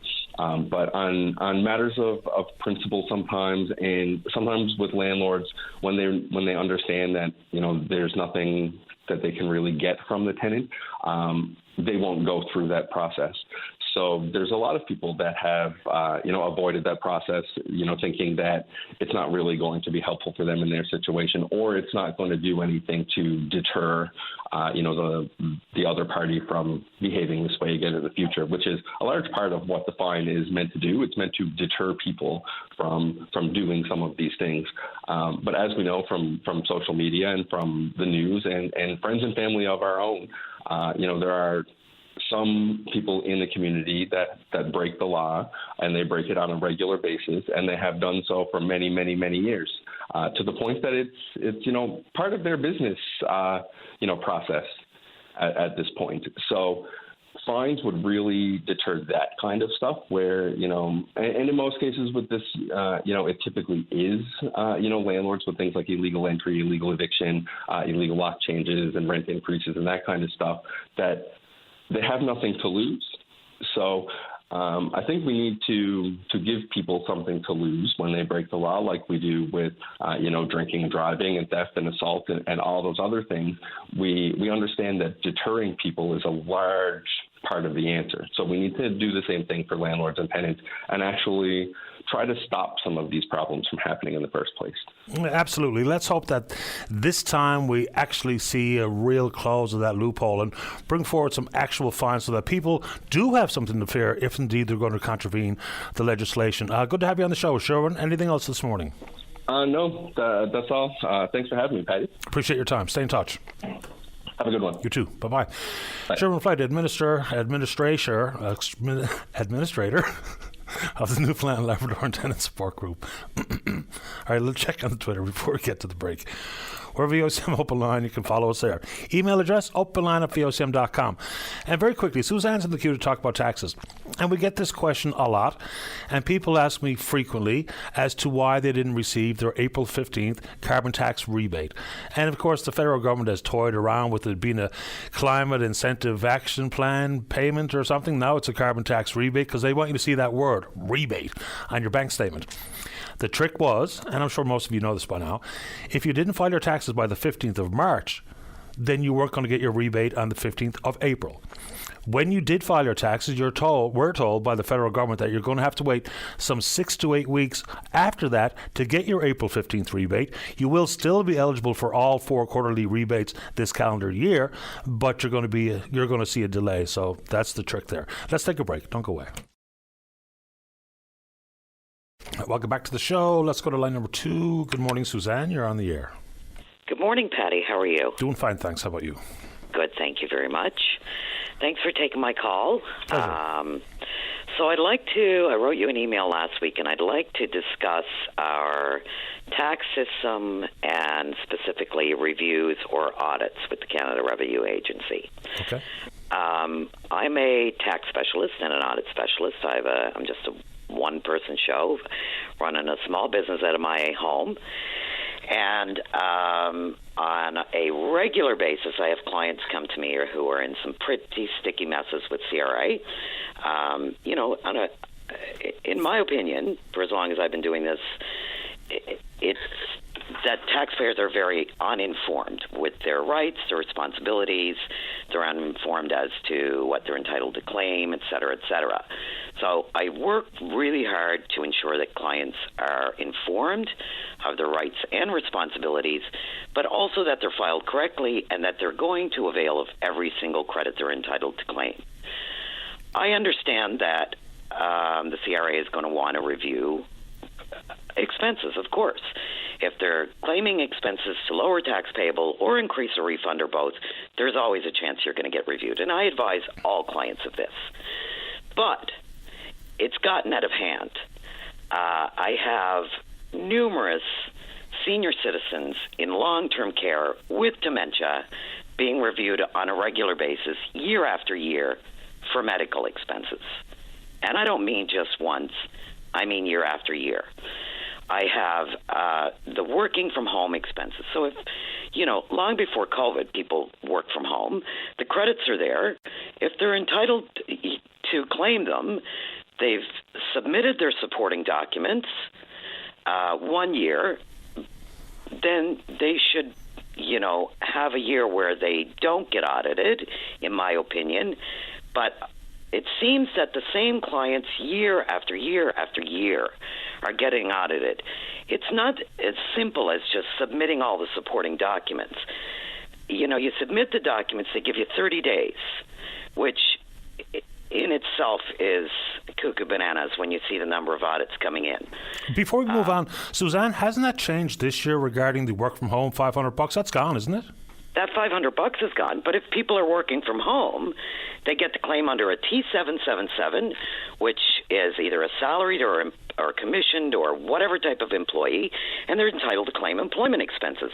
If they have that T2200 signed, that Declaration of Conditions of Employment signed and filled out by their employer, stating what they use for work, what expenses they incur for work, that they're required to work from home, and they're not being reimbursed by the employer, then they're entitled to claim the credits. Do they have to register their business at home to qualify? No, they do not. Okay. That's not considered a business. The T2200 is a declaration of conditions of employment from the employer stating this employee is required to work from home. Here's the expenses they incur in order to work from home. And no, we do not reimburse them for these expenses. Or yes, we do give them so much for, say, kilometers or gas. So that T2200 in itself, once that's submitted, that shows CRA that yes, the employer signed it, they've filled it out, they've identified what expenses are reimbursed or what expenses are not. But here's the issue. It's submitted, and then it's sitting there in process for 3 or 4 or 6 or 9 months. And I'll call in to check on it. The next thing I see, I'm checking the client's account every day. Next thing I see a big balance owing. Call in, what happened? Oh, we couldn't accept. One good example I had a few weeks ago. I call in to check it out. Oh, we couldn't accept these expenses because they weren't required to be away from home for 12 hours. And I said, well, that doesn't even make sense. They're required to work from home. And then it's just, so they transfer me to another agent. Same thing. We'll have to look into it. I mean, it's just the most inefficient, time-consuming waste of resources. And in my opinion, it's gotten to the point. I mean, I had a payroll auditor in my office a couple of months ago, auditing a business, all documents provided, no problem. And we talked a lot about audits. And there's a few things that really, really addled me in those conversations. One was that we are trained not to care. That's not how it is. As I said to her, if you're going to put taxpayers in a position where you're going to sink them financially, the CRA is not going to get any money from them. It's not just audits, Patty. As she stated that day, the government is owed billions by big corps. They're not going after big corps. They're trying to claw all this money back on the backs of middle-class citizens, working poor people, because here's the thing. Most centers are charging anywhere from $75 to $150 an hour for audit assistance. If they've filed you. Now, who can afford that? Nobody. So 9 times out of 10, I mean, I'm just one little drop in the bucket. So anybody who's not my client is going to have to pay for audit assistance, which I think is ridiculous. So most times taxpayers can't afford to pay the audit assistance. They don't know how to address this audit themselves, so that the return gets reassessed, the expenses are disallowed, and boom, there's a big balance owing on the account. And if you have a balance owing, I mean, I'm not a tax preparer or anything of the sort, but beginning in 24, the penalty for unpaid taxes is going to be increased to 10%. And then it's huge. Plus 2% for unpaid tax every complete month that the return is late. I think that's how they phrase it. But if you get out in front of it, don't ignore it and don't think it's going to go away, because CRA is not going to let it go away. If you can set up some sort of repayment plan, negotiate the interest, you're going to be way further ahead. So just letting that dangle, that 10%, that adds up extremely quickly. Compound interest is a problem. Absolutely. But my issue is that if the taxpayer is being forthcoming, I mean, I'm not going to file anybody's taxes unless I have supporting documents. Yep. So if the supporting documents are submitted, I have one right in front of me right now on my desk, 4 years in a row, reviewed for the same expenses. Supporting documents have been submitted every year, and neither year has been accepted. They've come back with, well, we want to see the actual bills from Bell, because they've claimed their internet, which they're entitled to claim. And so I've advised them that, look, this client was set up for, because nowadays many people sign up for online bills, which means they're going to get a printout, just like Newfoundland Power Online. You get a printout. The actual bills, when they call into Bell, Bell is charging $5 for each month they have to send out. And they're waiting 9 to 12 months to get those bills sent out in the mail. So by that time, CRA, I mean, I can get an extension, but by that time, CRA has already reassessed the return, disallowed the expenses, and the taxpayer has a big balance owing. It's just a very, very non-resourceful, time-consuming, stressful on the taxpayer, because once there's a balance owing, then they have collections calling them. Collections has no communication with any other department, so then I have to call in on the taxpayer's behalf and advise collections, okay, here's what's going on. We're waiting for a review to be finalized. You guys know how long reviews take. Let's get a hold placed on the account. I spend about 25 hours a week making calls to CRA, which means that I'm really behind trying to get clients filed before the deadline. The other thing is that... Before we move on, though, Suzanne, is that possible, though? Because I think it is, that you can have a review, when the review is still pending, that you can put a hold on accounts and consequently no interest charge? Yeah, okay. Absolutely. Well, no, the interest will still accumulate. It just means that they'll give me a bit of time where I have to check in and give them updates. The interest is still going to accumulate every single day. But it just means that they'll make notes on the file, and then they will stop calling the taxpayer. But here's the problem. On a regular basis, files get passed from agent to agent to agent. So let's say I made a call last month on behalf of a taxpayer. This month, that file, the same file, is in a new collection agent's hand. Well, I had one last week. I've been working 3 months for this client. His foreign taxes are not being accepted. All the documents sent in. This taxpayer has almost a $200,000 balance owing on his account, and he doesn't owe any of it. And he's after paying in. And he's scared to death. And he's horrified. Yeah, no doubt. And he's after paying in just to keep them off their back. He went and got a loan to pay them $60,000 last year, keep them off his back. And just as I've got, everything in, again, for the third time, they've written back and said, no, now he's got to do a UK tax return. And so I've sent in an appeal and said, well, this client does not live in the UK. They don't own a residence in the UK. They don't reside there. They are not required to file a UK tax return. They live in Newfoundland. He has property here. He works for a company that works in the UK, and all the supporting documents are in. So the credits are there, but they're going to make it damn hard to get them to get those credits. Yeah, but as long as your primary residence for 6 months plus 1 day is Canada, then it's Canadian tax implications. Right on. So, the CRA laws are there, and so we're trying to advise clients of the CRA laws so that they're protected and they know how to go about things properly and legally. But who are the ones not following the CRA laws? This taxpayer has been 2 years battling to get his foreign tax credits accepted. He's paid big taxes, and all of the supporting documents are in, and they're not accepting them. So they're not following their own laws, is my beef. Well, it's just overcomplicated anyway and confusing. Unless you have someone who knows the tax code in and out, quite likely people are missing out on some available tax credits. Now, CRA may indeed catch some on your behalf through the assessment process, but that's not very common. You know, there's a bunch of different things that have changed this year that I don't know if people are made aware of and whether or not that's of any use to them. Like the contribution limit to your tax-free savings account has increased to $7,000 this year. So that's an important note for people who are trying to stick away some money. The total cumulative total inside TFSAs now is $95,000. RSP dollar limit has increased to over $30,000. I can't remember the exact number, but it's always capped, of course, 18% of your annual income. So some of these things can indeed be beneficial at the end of your tax return filing. But I don't know if people are actually aware of them or whether or not they even have the money to stick into a TFSA or an RSP or whatever the case may be. If you knew the financial duress people are in, I'm talking working families.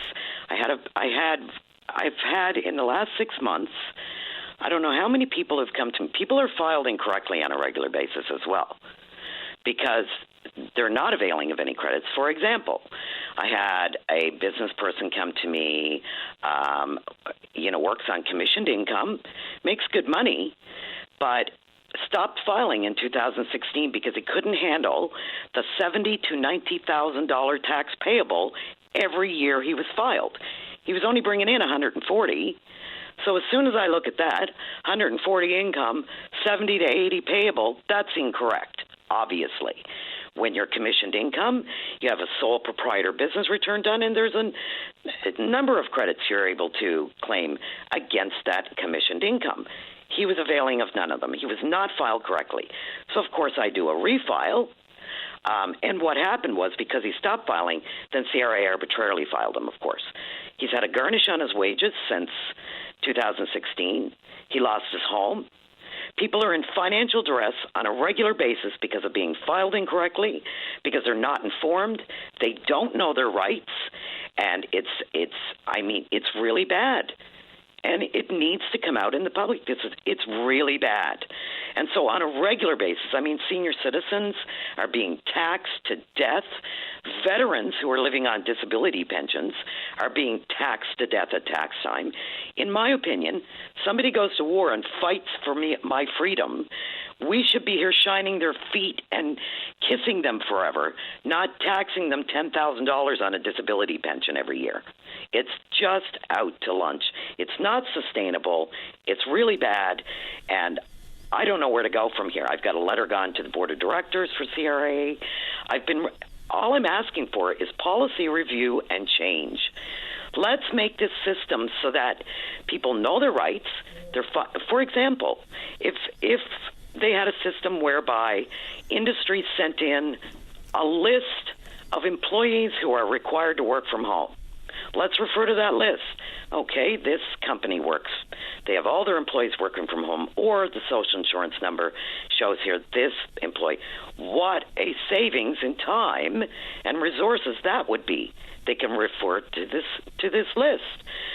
If they look at somebody's age, if somebody's 87 or 94 and their address is a long-term care facility, chances are they've got high medical expenses.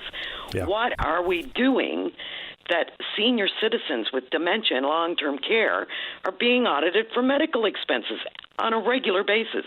It's bad. It's shameful, it's disgusting, and I'm at my wit's end with it. Suzanne, I'm late for the break, but I'm glad you called this morning. For starters, the whole tax code, I'm just glad we don't live in the United States because their tax code is absolutely off the charts crazy. Absolutely. And it's bad enough here in this country, and it needn't be that way. There's a way for things to be streamlined. The problem becomes when amendments are made to the tax code and inputs and limits are changed, and consequently we add more forms, we add more confusion, we add more clauses, we add more confusion every step of the way. So as opposed to having a complete, comprehensive look at how the tax code works today and how it could or should work, then we can just kind of backtrack history and not acknowledge that every time there's a change, we add to an already complicated code, because that's what we've done. And at this stage, unless you are a tax professional, you are taking your chances. You know, you can use TurboTax or something which can be helpful and try to steer you in the right direction. If you sit down with a paper copy and try to do it yourself without an intimate knowledge of how it works, you're probably going to shag it up. Why? Because you can have the smartest people in the world sit down and look at it and go, what the hell is this? How am I supposed to navigate that? Exactly. And it needn't be that way. Suzanne, I have to get to the break, but I'm glad you called this morning. Thank you for taking my call. Have a great day. Same to you. Bye-bye. Bye-bye. All right, let's take that break. Oh, very quickly. Yes, and Mark writes an email, and he's right. If you file your tax and you're waiting for your carbon tax rebate, but you owe CRA money, they're going to keep it and put it against your balance. So it's not automatic, but if you owe CRA money, they're going to get it one way or the other. Let's take a break. Don't go away. Welcome back to the show. Let's roll. Line number 1, Charlie, you're on the air. Yeah, good morning, Patty. Morning. I was listening to Tom there earlier. I always enjoy listening to him, but he's positive, or he left a positive message regarding climate change, and I'm not quite sure I'm in the same camp. I haven't seen any evidence in, I think this would be close to 4 decades I've been following this. I haven't seen any evidence that we're serious worldwide about doing anything about this. Time they had, I think there was a limit of, they said if you pass 400 parts per million, you would be in trouble. I think we're presently at 420. Over the years, well, we've got 10 more years left to make a change. I don't know how many times they've said that, or 7 more years, or whatever. If you look worldwide, with the coal burning and the fossil fuels in the way of gas and oil and so on, there's really nothing changing there. In fact, if anything, it's increasing. I don't know how we can be optimistic. He talks about the young people being concerned and so on. I remember Bill Maher saying more people go to the Kardashians and the materialist outlook than go to a Greta Thunberg for their message. I don't know. It's just that I look around. We had a couple of examples. Bangladesh, they had to close the schools. It was that hot, and they're used to heat over, I think it was the mid-40s. They had to release that lady from Myanmar prison. It was so hot in that country. And then you had Dubai recently with the floods, and there you got the fires again. And I mean, just looking at daily news and seeing the examples. So I have to say to Tom, where is the evidence that we're changing things and we're going to do things in time, you know? I don't know about what the time schedule might look like in different people's minds, but the fact of the matter is he did point to some factual information, given just how many renewables have been added to the systems and what that's meant for price point and or try to move away from coal and coke and those types of issues. So that's real. And it's interesting, you know, so many Canadians say, why would I have to do something, including pay a carbon tax, when countries like China, India will not oblige with some of their own meaningful changes? But that's not really very accurate. I mean, he used a fact this morning that I think it's kind of lost in the shuffle. China last year added more renewables than the United States has done in their history. That's something. Now, at the exact same time, they're building coal plants, so we can't deny that obvious fact either. But I do think there has been some meaningful attention given to the issue. Whether or not it's enough and done quickly enough, I don't know the answer to that question. It doesn't seem to be the case, but I do think there is some forward momentum. I agree. On some of these areas, there's forward momentum, but the inertia, the things that got us into this, these are still uppermost across the world. You take recycling. We look at recycling, reducing, and reuse. Recycling itself is kind of a joke in many places. I'm not saying we shouldn't recycle, but what we do with the stuff and where it ends up.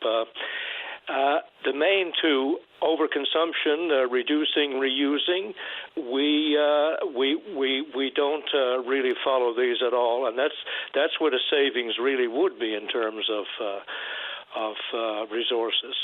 But anyway, I as an example of the carbon tax, if you're driving, let's say, 15,000 kilometers a year, If you put the carbon tax in, and you can easily calculate this, see how much you would burn ordinarily at $1.90 a gallon.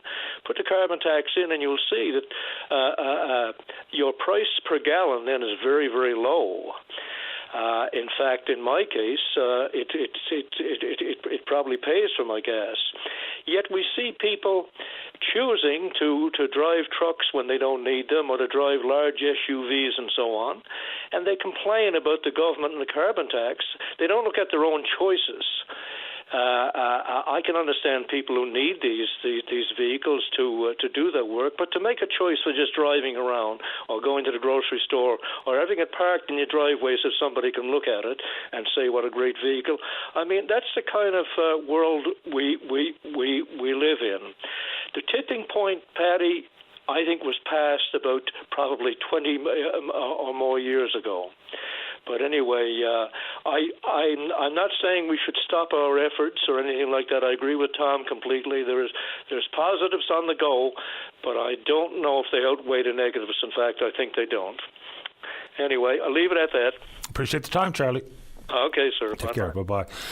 And, you know, inside that world of the old 3 R's, the one that we focus on all the time, or gets the most keen focus, is the recycle. Well, and it can be helpful, but the problem becomes that even when people choose to do the separating and the recycling at home, a lot of it doesn't make it to a recycled, another product because of recycled plastic. So that's a problem. The one that we are apparently loath to discuss is reducing, because that's really the key. You know, you can't, so to speak, force someone to recycle, nor can we force municipalities to do a better job and increase the percentage of recyclables, actually make it into the recycling world. But reduction's got to be the keen focus. Now, the federal government does some strange things, obviously. And yesterday, an announcement that I meant to talk about this morning, but I'll save it for tomorrow to break it down a little clearer and more, is Minister Guilbeault yesterday talked about creating a plastics registry to force companies that manufacture plastic to talk about how much they manufacture and what form they manufacture, what their role is in recycling of that particular plastic. But what does that even mean? And what's that going to actually change the water on the beans? I don't know, but we can talk about that or whatever you want to talk about right after the break. Don't go away. You're listening to a rebroadcast of VOCM Open Line. Have your say by calling 709-273-5211 or 1-888-590-8626 and listen live weekday mornings at 9 a.m. Welcome back to the show. Let's go to line number 3. Brendan, you're on the air. Oh, good morning, Paddy. Bren Quinlan here. Of course, I'm in small business. I own Legend Tours. Many people would recognize my name and so on. Paddy, we often hear it said by the politicians that small business is the backbone of our society. And that may very well be the case. But now I just want to share this with you and your listeners, and primarily those that have been involved with obtaining money relative to the pandemic.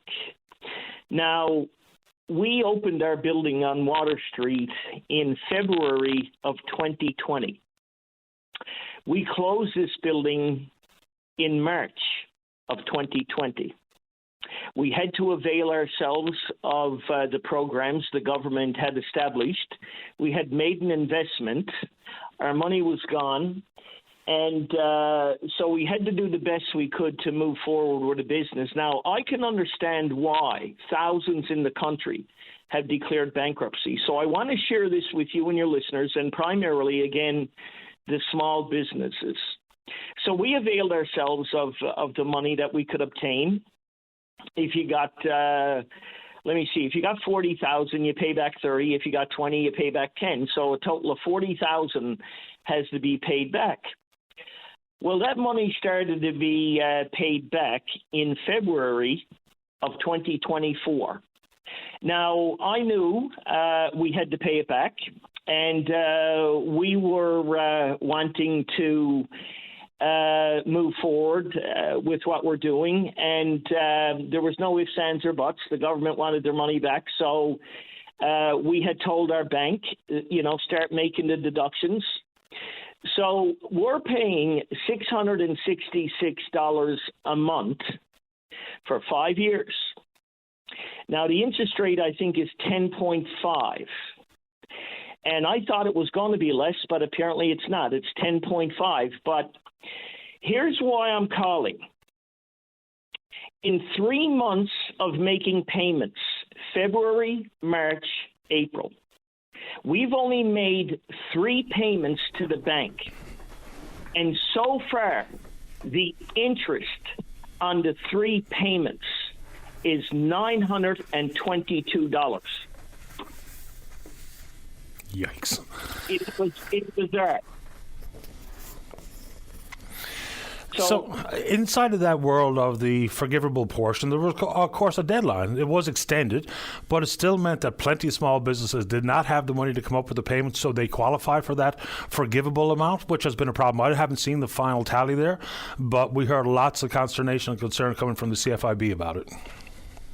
Yeah, so again, I'm just making it aware because I don't know if the small businesses that are paying this money back to the government know how much interest is being paid on a monthly basis. So, for example, the way that they have this $40,000 structured is the same of a mortgage. Now, I didn't know that.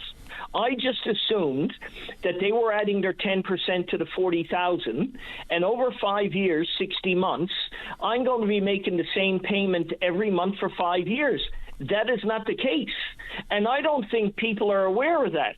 So, for example, in February, on a $666 payment, we paid $255 interest. In March, we paid $319 interest, and we just got our bill now for April, $348 in interest, and this is on a payment of $666. Now, I can understand now what's happening, but it's very heavy, it's very severe. If they had to structure this loan whereby when we got into the 3rd year or 4th year or 5th year of paying back, that we were to pay most back. But they have it structured like a mortgage. And I don't know if your listeners know about it, but I do want to make it known. So your reference to it being structured like a mortgage is that you're unable to get out in front and avoid interest by making bigger lump sum payments. Is that what you mean?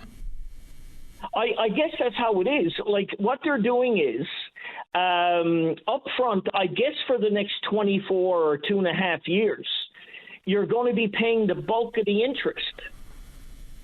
And that's hard. That's hard. Even to make the payments is hard.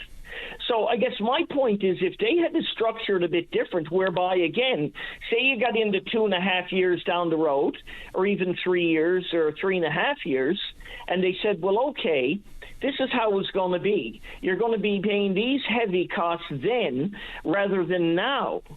And but again, we have paid $922 on 3 payments of $666. Right. I think it's madness. Well, compound interest is a very tricky piece of business. Great for the banks, bad for the loan holders.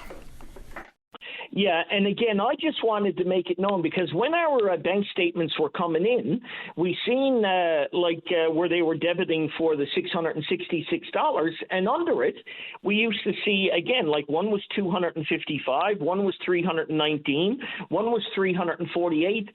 And I got my son to check the computer, and he said, Dad, the interest number is the same as the loan number for the money we're paying back. And so there you go. So I called the bank, and basically they said it's structured like a mortgage for you.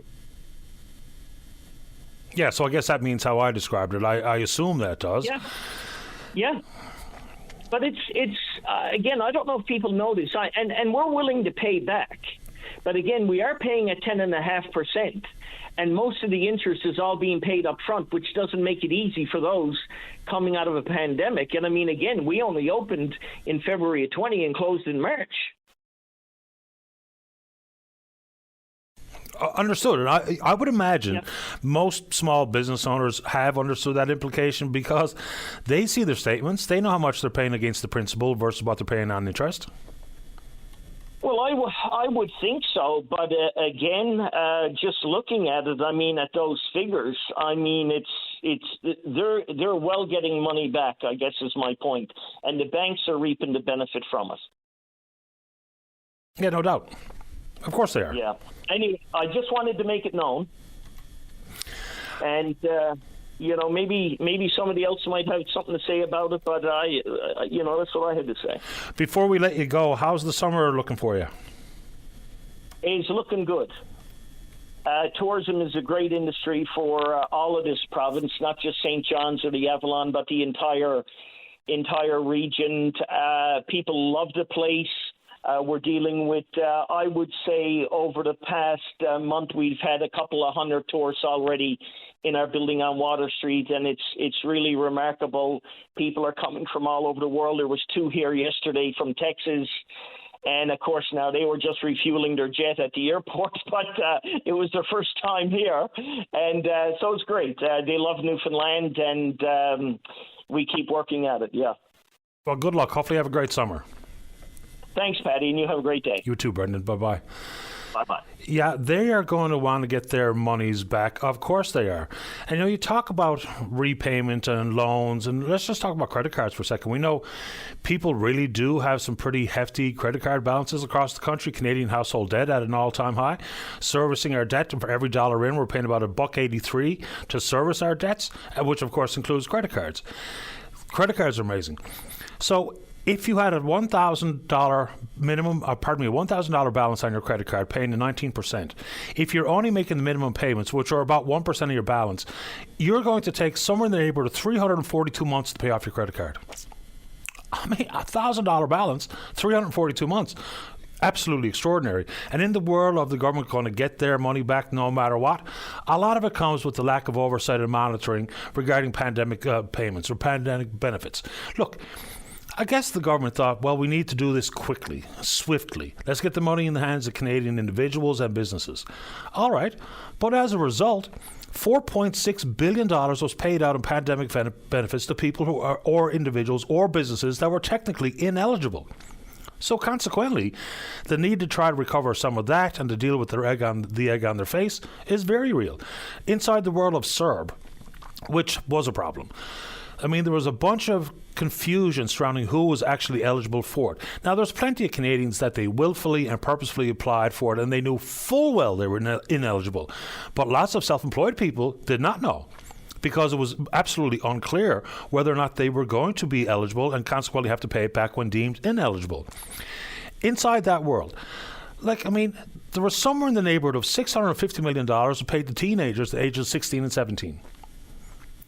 99 times out of 100, I mean, hard to generalize, but a significant majority of the 16 and 17-year-olds were living at home.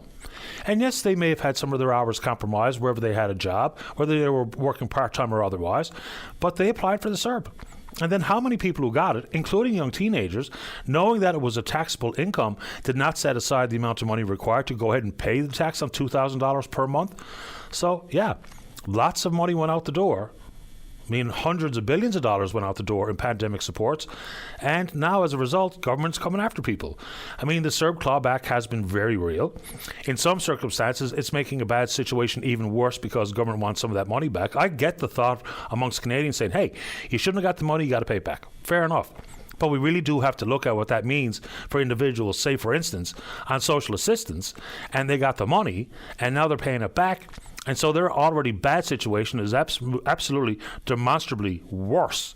So is that a good thing in the big scheme of things? I'm not so sure. What we have not seen is any government action and or commentary regarding the amount of money that went out in the wage subsidy. Yes, the forgivable loan portion of some of those loans to keep businesses going, even though for the vast majority of businesses, the last thing they needed was to add to their own debt. But in the wage subsidy world, I mean, the stories are egregious. The number of companies for the first time ever created a dividend for their shareholders, or how many companies increased their dividend. Why? Because of the wage subsidy. Not every industry was battered by the pandemic. Some thrived. There was little to zero interruption in their actual business because it just continued on. But they were able to avail of the wage subsidy. I'll use the same one all the time because I think it just speaks to how egregious it was. For the Tony Royal Ottawa Golf Club, at an annual general meeting, they were told by their treasurer that there were $1 million to the good. And the question was posed from the floor. How did that happen? And the treasurer said, well, because of the wage subsidy. That's not why it was created. So we can come after small fry Canadians to get back some CERB money, but what has been done, period, regarding the wage subsidy, of which there was billions of dollars spent. And billions of those dollars may indeed be unnecessary to keep some of those businesses afloat. It was intended to keep employees on the payroll. It wasn't intended to create a dividend or expand a dividend for your shareholders. But that happened far too frequently. Today's a good day to get on the show. If you're in and around town, the number to dial is 709-273-5211. Elsewhere, it's toll-free long distance 1-888-590-VOCM, which is 8626. We're taking a break and then we're coming back. Welcome back to the show. Just to switch gears a little bit, lots of stories coming out about stolen vehicles in this country, of which has become rampant. And, when the Toronto police were asked about it, they basically said that, leave it to your own devices. They said, leave your keys by the door so you don't get hurt. What? So that's no real reaction from law enforcement to try to curb what has become a huge problem for Canadians, is their vehicles getting stolen right out from under them, right out of their driveway. In certain countries, they've made distinct changes that makes it, puts the onus back on the manufacturer to do more, because they do hold a lot of the cards here regarding software on board. So, from July 2024, and this talk about some 56 countries that are involved in this front. From July 2024, all vehicles produced by automotive OEMs. So what an OEM is original equipment manufacturer. So all vehicles produced by automotive original equipment manufacturers must meet the newly established suite of cybersecurity management regulations to obtain type approval, which is a prerequisite for selling vehicles in 56 countries, including the members of the European Union, the UK, Japan, and South Korea. So if you're unable to sell it and be able to use it on the other end because you didn't get approval for adjustments made to the software, then it becomes useless, and consequently, obviously, there'll be a reduction in auto theft. How that is not one of the plays that we've entertained here in the country, as opposed to the police telling you to, just leave your key fobs there so someone doesn't break in and potentially harm you and steal your car by having stole your keys. That's not an answer, when in fact there's plenty of solutions can be found with the manufacturer themselves. Wouldn't it be a boon to their business if they were able to display to their customers that we understand that when you buy one manufacturer product or another, that we've taken your security seriously, and as a result, let's just pick a manufacturer, your Mercedes. If you have a Mercedes and anybody tries to steal it, but they are unable to get approval to adjustments made to who the owner is by using this original equipment manufacturer software, then people won't be so quick to want to steal the Mercedes. Why? Because they won't be able to use it. There'll be engine immobilizers that will kick in. The vehicle won't be able to work. Then they do hold all the safeguards regarding any upgrades to their software on board, because we know now that a car is very much different than it was in years past, where a backyard mechanic could take care of a lot of the issues that the car presents, but that's not the case any longer. You really need software diagnostics, and the tools have changed and all of those things. Why? Because the retailers want to keep all of those maintenance bills flowing. But the manufacturer has really just stood back and watched these things unfold. I suppose some of that rationale might be, well, if they stole your car and you don't get it back, you're going to have to buy another one. Yeah, but that's sort of that greedy nonsense where they can do better. And I think it would be, a display that customers will think, hey, that manufacturer takes it seriously. I don't want to be, suffering a loss and then consequently having an insurance claim. Then up goes my premium. Why? Because the manufacturer has made it more difficult or less attractive to steal my model because they've got the safeguards in place, which I think is a pretty important one. I'm not so sure why this country hasn't entertained it as of yet. All right. Couple of quick ones, and this one seems a little bit flimsy to me. So we know there's ongoing debate between the provinces and the federal government about jurisdictional control and authority, notably about housing. For some provinces, is apparently a big problem. But for the ongoing confidence and supply agreement between the Liberals and the NDP, maybe this is just a sense of Jagmeet Singh, the leader of the NDP, playing coy with this. But we know that the Bloc, the Conservatives and the Greens are going to vote against the federal budget. The NDP are the only reason why the federal Liberals haven't fallen with a confidence vote, because they've got the support of the members of that party. But Mr. Singh saying they're not sure whether or not they're going to vote in support. of the budget. They're at this point undecided. I'll be shocked if they don't. I'm sure there's lots of people out there who are hoping that the government falls sooner than later and an election will be forced upon us, as opposed to the government calling one by going to Mary Simon's office. But, you know, it seems a little bit unrealistic. Now, there has been some cracks apparently in the party, knowing that they are starting to lose some of their own identity and being more recognised as, you know, a wing of the Liberal Party, given that they propped the government up for this last X number of months. But it's their first time with a real sniff of actual power.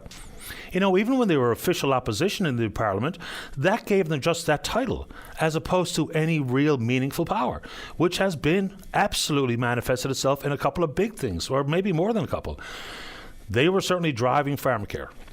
And you can think it's a good idea or a bad idea, but so far as NDP and their long-term policies and their commitments to things like pharmacare, they got it, at least in a staggered approach. Their government starting with diabetes medicines and contraceptives, as opposed to what would have been a massive big price tag had it been all-encompassing.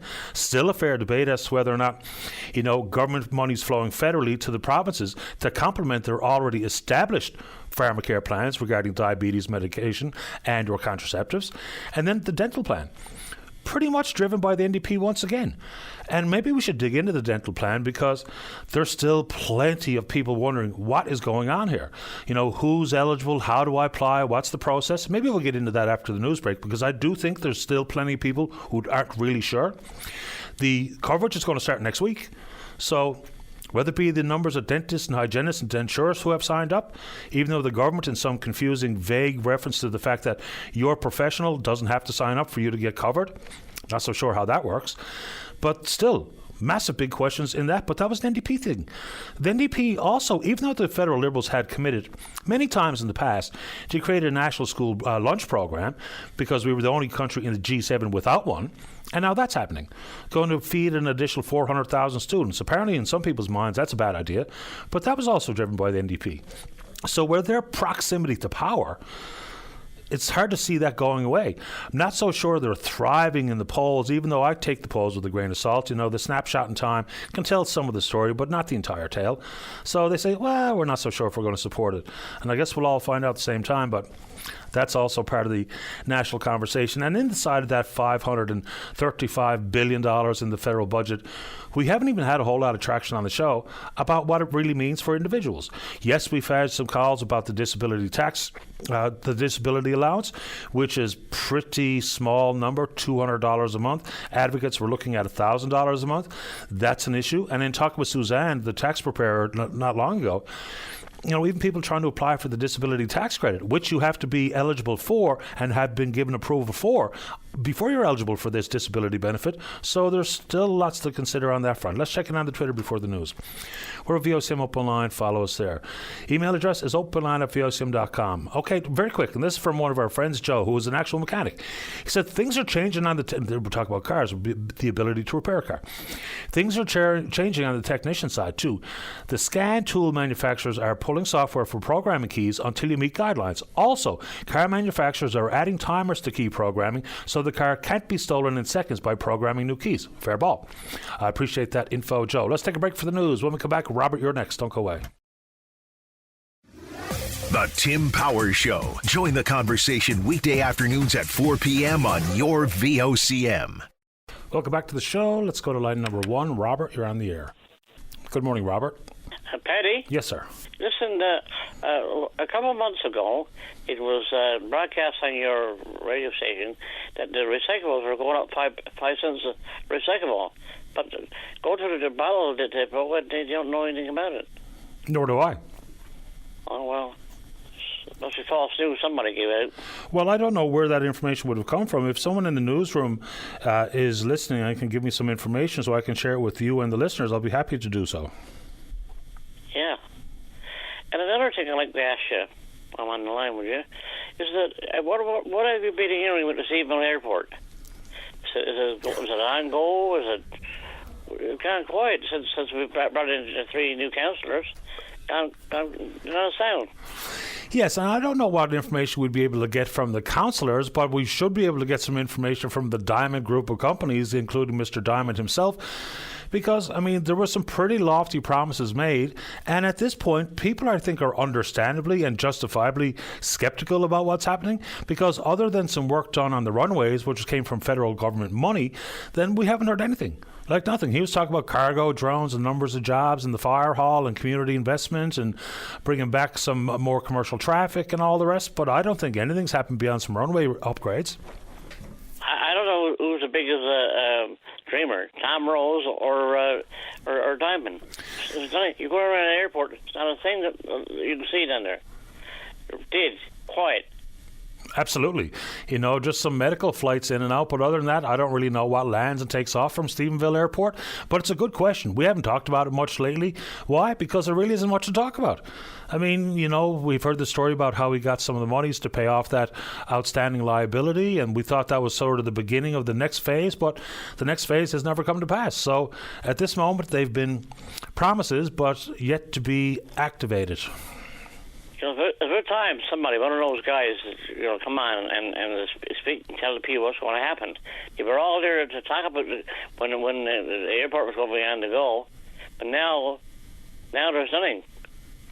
Yeah, I mean, they've even gone so far, and I don't know if this has been formalized, but they've even changed the name of the airport, which is, you know, a bit of a cart in front of the horse kind of stuff.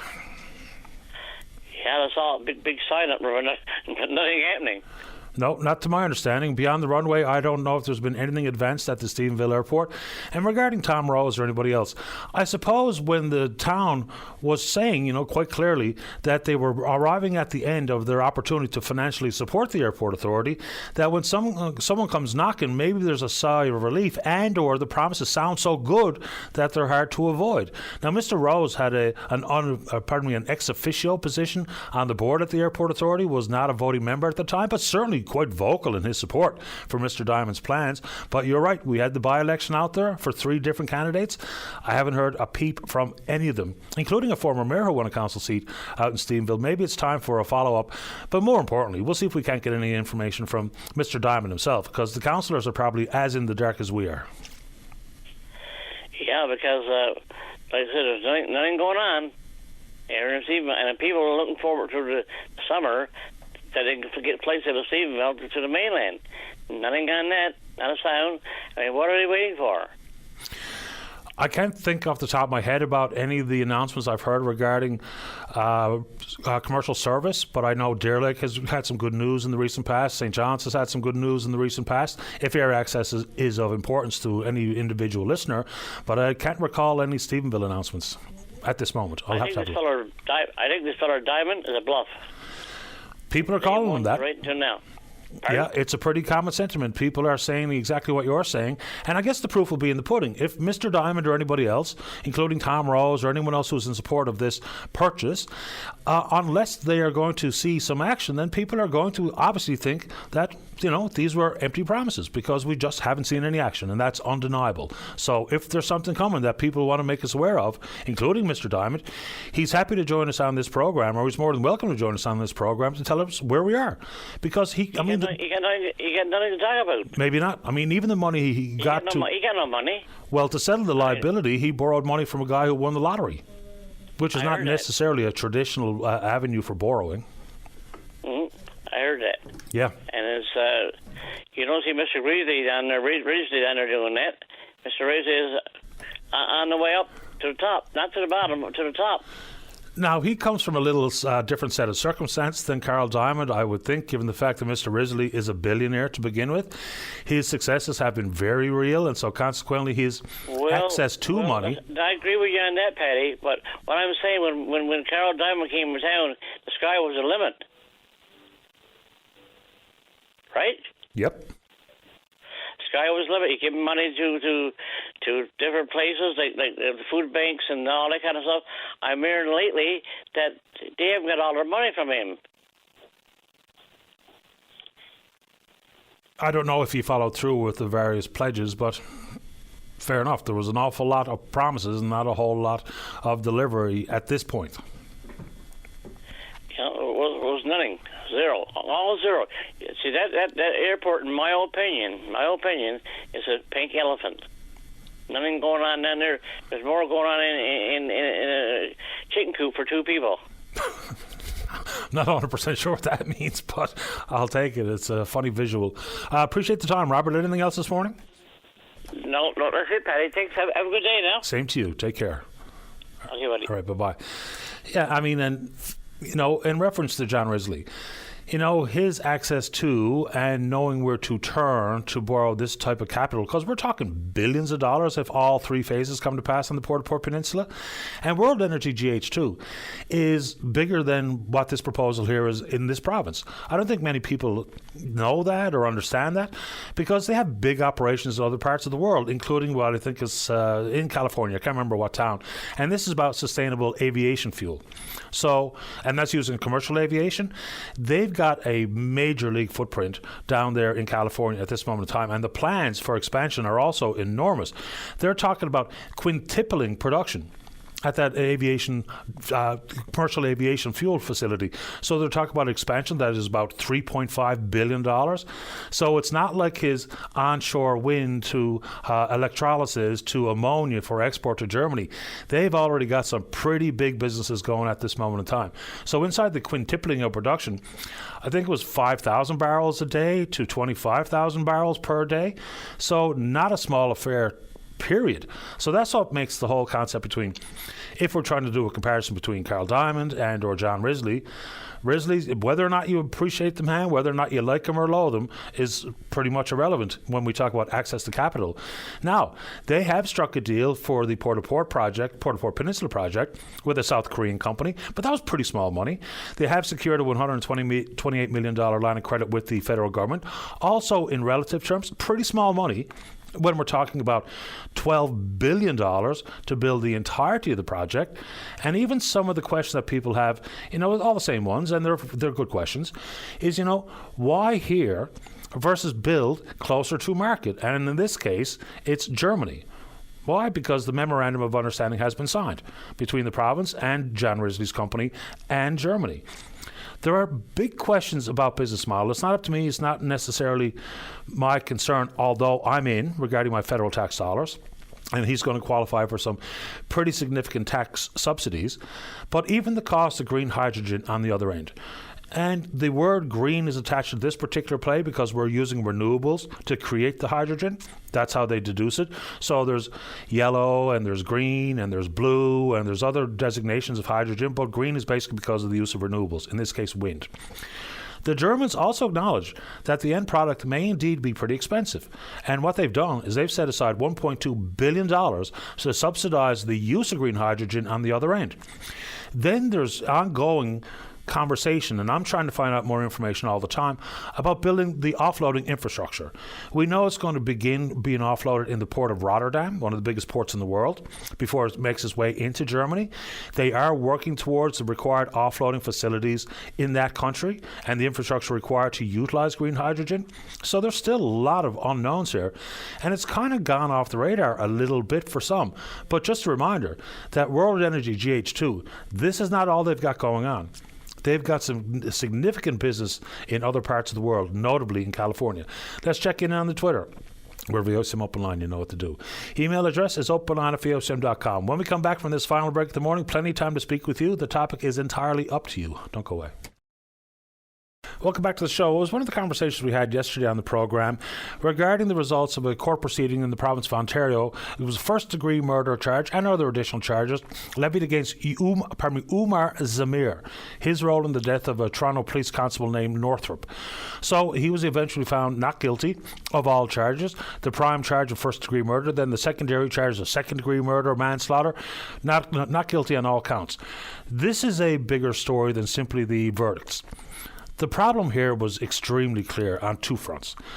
For starters, the police that testified lied. They lied on the stand. Their account was not backed up by, the revisiting of physical evidence, video evidence, accident reconstruction. And so consequently, Mr. Zamir, and there's even thoughts as to whether or not this should have ever seen the light of day in a courtroom, period. So that's a huge problem. Will there be any ramifications for what the police did on the stand? Even when some of the questions were asked of the Toronto police chief, the answers were less than adequate, less than appropriate. So this is a huge problem. Then there's also the concept of some of the comments made by politicians after bail was granted. Look, I know people are talking about dangerous criminals being released and all the rest of it, jail, not bail, those types of things. But for individual Canadians to chime in on it, fair enough. Because like me and you, the vast majority of us have actual no real clout and or authority. But for people in positions of power, it's a different conversation. When Doug Ford, the Premier of Ontario, immediately started to react upon the announcement of the bail, and really in quite harsh terms, I think we could all agree, or we should be able to agree, that political interference into the criminal justice system is not good for anything or anyone. Whether it be the Prime Minister's office noodling into the Attorney General regarding SNC-Lavalin, or this example. Because it's not good for the process and the integrity of the system itself. So between Doug Ford, John Tory, former mayor of Toronto, Patrick Brown, current mayor of Brampton, these are people in positions of authority. And they should stay out of this stuff in full. When the verdicts are eventually read and the time for appeal has passed, if politicians want to chime in, fair enough, because the process has concluded. But getting involved at that stage, I don't know why any Canadian would think that's a good idea.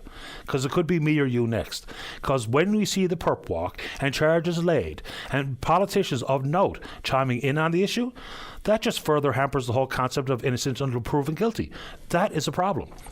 Should there be more further investigation here and or charges laid against these perjuring law enforcement officers? Or, that would, the onus for calling said investigation and or inquiry would probably be in the office of the Premier himself. So the likelihood of that being called is extremely remote. Why? Because then he'd have to answer for his interference. And I would suggest that comments coming from politicians on bail announcements is absolutely interference, because the well gets tainted or poisoned. So it's a fascinating story. I mean, they could not even try to broach what his motive might be. This was the 2nd of July a few years ago. So Mr. Zamir and his 2-year-old child and his 8-month pregnant wife were confronted by 4 men in a parking garage, right? And there was no evidence that they ever said we were police. No badges were displayed. They said he was struck from the front when, of course, he was struck from behind in the car in reverse. So Mr. Zamir said, we were being come after by a group of 4 men yelling at us in a parking garage. And he said, we just wanted to get out of there. And the end result was, of course, a tragedy. It's never good or welcomed or whatever the right word is when a police officer is killed in the line of duty, but this was a huge problem from the get-go. Even to be into the courts and then the way it was handled during that proceeding, there's really more to that story. And this is not just about one man in Ontario. It's not just about one group of police officers, because, again, the way the process works is always going to be, yes, adversarial, and then there's going to be thoughts as to whether or not that these police officers and or others can be trusted on the stand, especially when there's a crime involving one of their own. Then I wonder, and I asked the caller yesterday this question: what does this mean for any testimony that was given by these 3 police officers in cases in the past? Are we going to see some wave of opportunities to relitigate based on what they've seen in the Zamir trial? I don't know, but it certainly begs a lot of questions, and it could be me or it could be you next that finds ourselves in the political crosshairs. And I don't think that story is over. In fact, I think it's the furthest thing from. Now, Mr. Zamir himself has said he is not going to seek an apology. Why? Because I'm pretty sure that given the fact that his firm and his family and himself have received all sorts of problematic threats, many of them including death threats, so he probably just wants this to go away. Even though I imagine it took years off the man's life to face a first-degree murder charge. Let's see. Let's go to line number 2. Say good morning to the co-chair external for St. John's Pride. That's Eddie St. Clair. Eddie, you're on the air. Hey, Patty. How you doing? Not too bad this morning. How about you? Awesome. No, thanks so much for having me on. I just wanted to call in, and of course we talked a couple of weeks ago about how we're leading up to the Pride Festival, and the Board of Directors is getting ready to launch our annual sponsorship and partnership program so that we can really make the festival even bigger than we did last year and make sure that it all comes together. And it was an eye-opener for me last year when I got involved to find out just how much it costs to put off the parade itself, as well as support so many different community events that are happening around the city. So if there's any partners, companies, corporations, individuals even, that we're trying to find a way to support the festival and support the community, this is a great opportunity. What kind of bill are you looking at? I think last year we were in the range of somewhere between $35,000 and $50,000 when it was all said and done. The parade itself cost about $15,000 to put off. And so last year's bill, I mean, like most everything else, what it cost last year is going to cost more this year. Is that the case for you guys?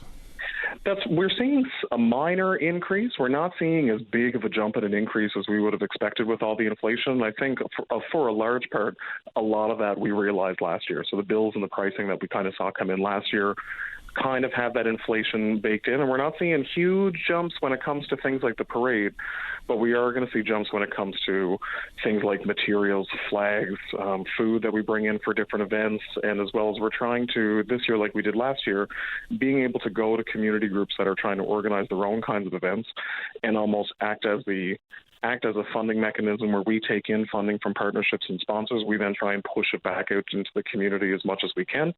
And last year, our partners allowed us to have representation at the National Pride Conference that happened in Charlottetown. The Pride Board sponsored 10 individuals over the holiday season in December just by handing out gift cards for food and different things like that. And this year we were able to support the Odds and Ends Curling Club when they hosted the Canadian Pride Curling Championship back in March, which brought in hundreds of people from across the country. And we also created spaces for our community to come out and socialize and get together and to meet different people that were visiting. It was really great. Yeah, paying the bills is a tricky piece of business. You want things to go off without a hitch, but you also want to not end up in debt as a result of having some sort of annual event, parade included. So, you're talking about bringing on a corporate sponsor. Are you looking for someone to buy some naming rights, or you simply want some quiet donations, or what's the hope or preference? There's a bunch of different options depending on what level different people come in. We have some groups already, like TD Bank as an annual sponsor that comes in, and they come in at a level where we have an event that's brought to you by TD Bank. So if there's something in the schedule that a corporation saw and said, you know what, that lines up with kind of what we're trying to do internally, or even if there's just a group that really supports one of the events that are on the roster, we absolutely have opportunities for them to come in and have the event presented by the organization. But it also takes a community to bring this together. So $50 donations, a one-off doesn't seem like a lot, but there's a bunch of us in the community that kind of can support the festival that way. So even that makes a difference. So there's all different opportunities, and depending on where a partner or a sponsor kind of finds themselves, we'll find the appropriate place to make sure that they get featured and that we thank them for that. And this year, like we did for all of our partners last year, we'll have a partnership declaration that they'll have to sign and agree to before we actually accept any of their funds. And really what that does is it makes it so that we're not just taking the cash. We want to see some outcome from these partners. So all of our partners last year signed a partnership declaration where they said that they recognize the hate that's targeted towards the community, and they committed to working with us and different organizations to improve rights for our community in the markets that they operate, which was really cool. Eddie, I appreciate your time. So if anybody's interested, corporate or otherwise, wants to connect with you and your group, what do they have to do? So we're going to be launching our official sponsorship package in the coming weeks, but in the interim, we've already had organizations reach out. You can go to our website, stjpride.ca. There's a contact us form in there, and you can send in your expression of interest, and our fundraising team will be in touch to kind of find out what the best partnership would look like for you. I appreciate the time. Good luck, Eddie. Keep us in the loop. No, so I will do, Patty. Thanks so much. My pleasure. Take care. Bye-bye. Goodbye. That's Eddie Sancourt. He's the co-chair external for St. John's Pride. All right, final check of the morning. Saw a couple of pretty interesting emails. Of course, we always do every day. But there was one particular Leafs fan who sent me a note this morning and says, boy, you didn't talk about the fact the Leafs won last night, but I didn't talk about the fact that they lost the other night. So, that's not a pick on their choosing. But yeah, good on the Leafs. I actually hope that this is a good series. And they did win last night 3-2. Austin Matthews, absolutely outstanding all night. 3-point night, including the game winner. So yeah, Leafs win. All right, don't forget, you can go out and enjoy Mount Pro Blades against the St. John's Caps at the Don Johnson Memorial Cup. That's tonight, 7:30 at the Glacier. So that should be a great game, great event. All right, good show today. Big thanks to everyone who supports the program, and we will indeed pick up this conversation again tomorrow morning, right here on VOCM and Big Land FM's Open Line. On behalf of the producer, David Williams, I'm your host, Paddy Daly. Have yourself a safe, fun, happy day. We'll talk in the morning. Bye-bye. It is Ryan here, and I have a question for you. What do you do when you win? Like, are you a fist pumper? A woohooer, a hand clapper, a high fiver. I kind of like the high five, but if you want to hone in on those winning moves, check out Chumba Casino. At ChumbaCasino.com, choose from hundreds of social casino style games for your chance to redeem serious cash prizes. There are new game releases weekly, plus free daily bonuses. So don't wait. Start having the most fun ever at ChumbaCasino.com. No purchase necessary. VGW Group. Void where prohibited by law. See terms and conditions. 18+.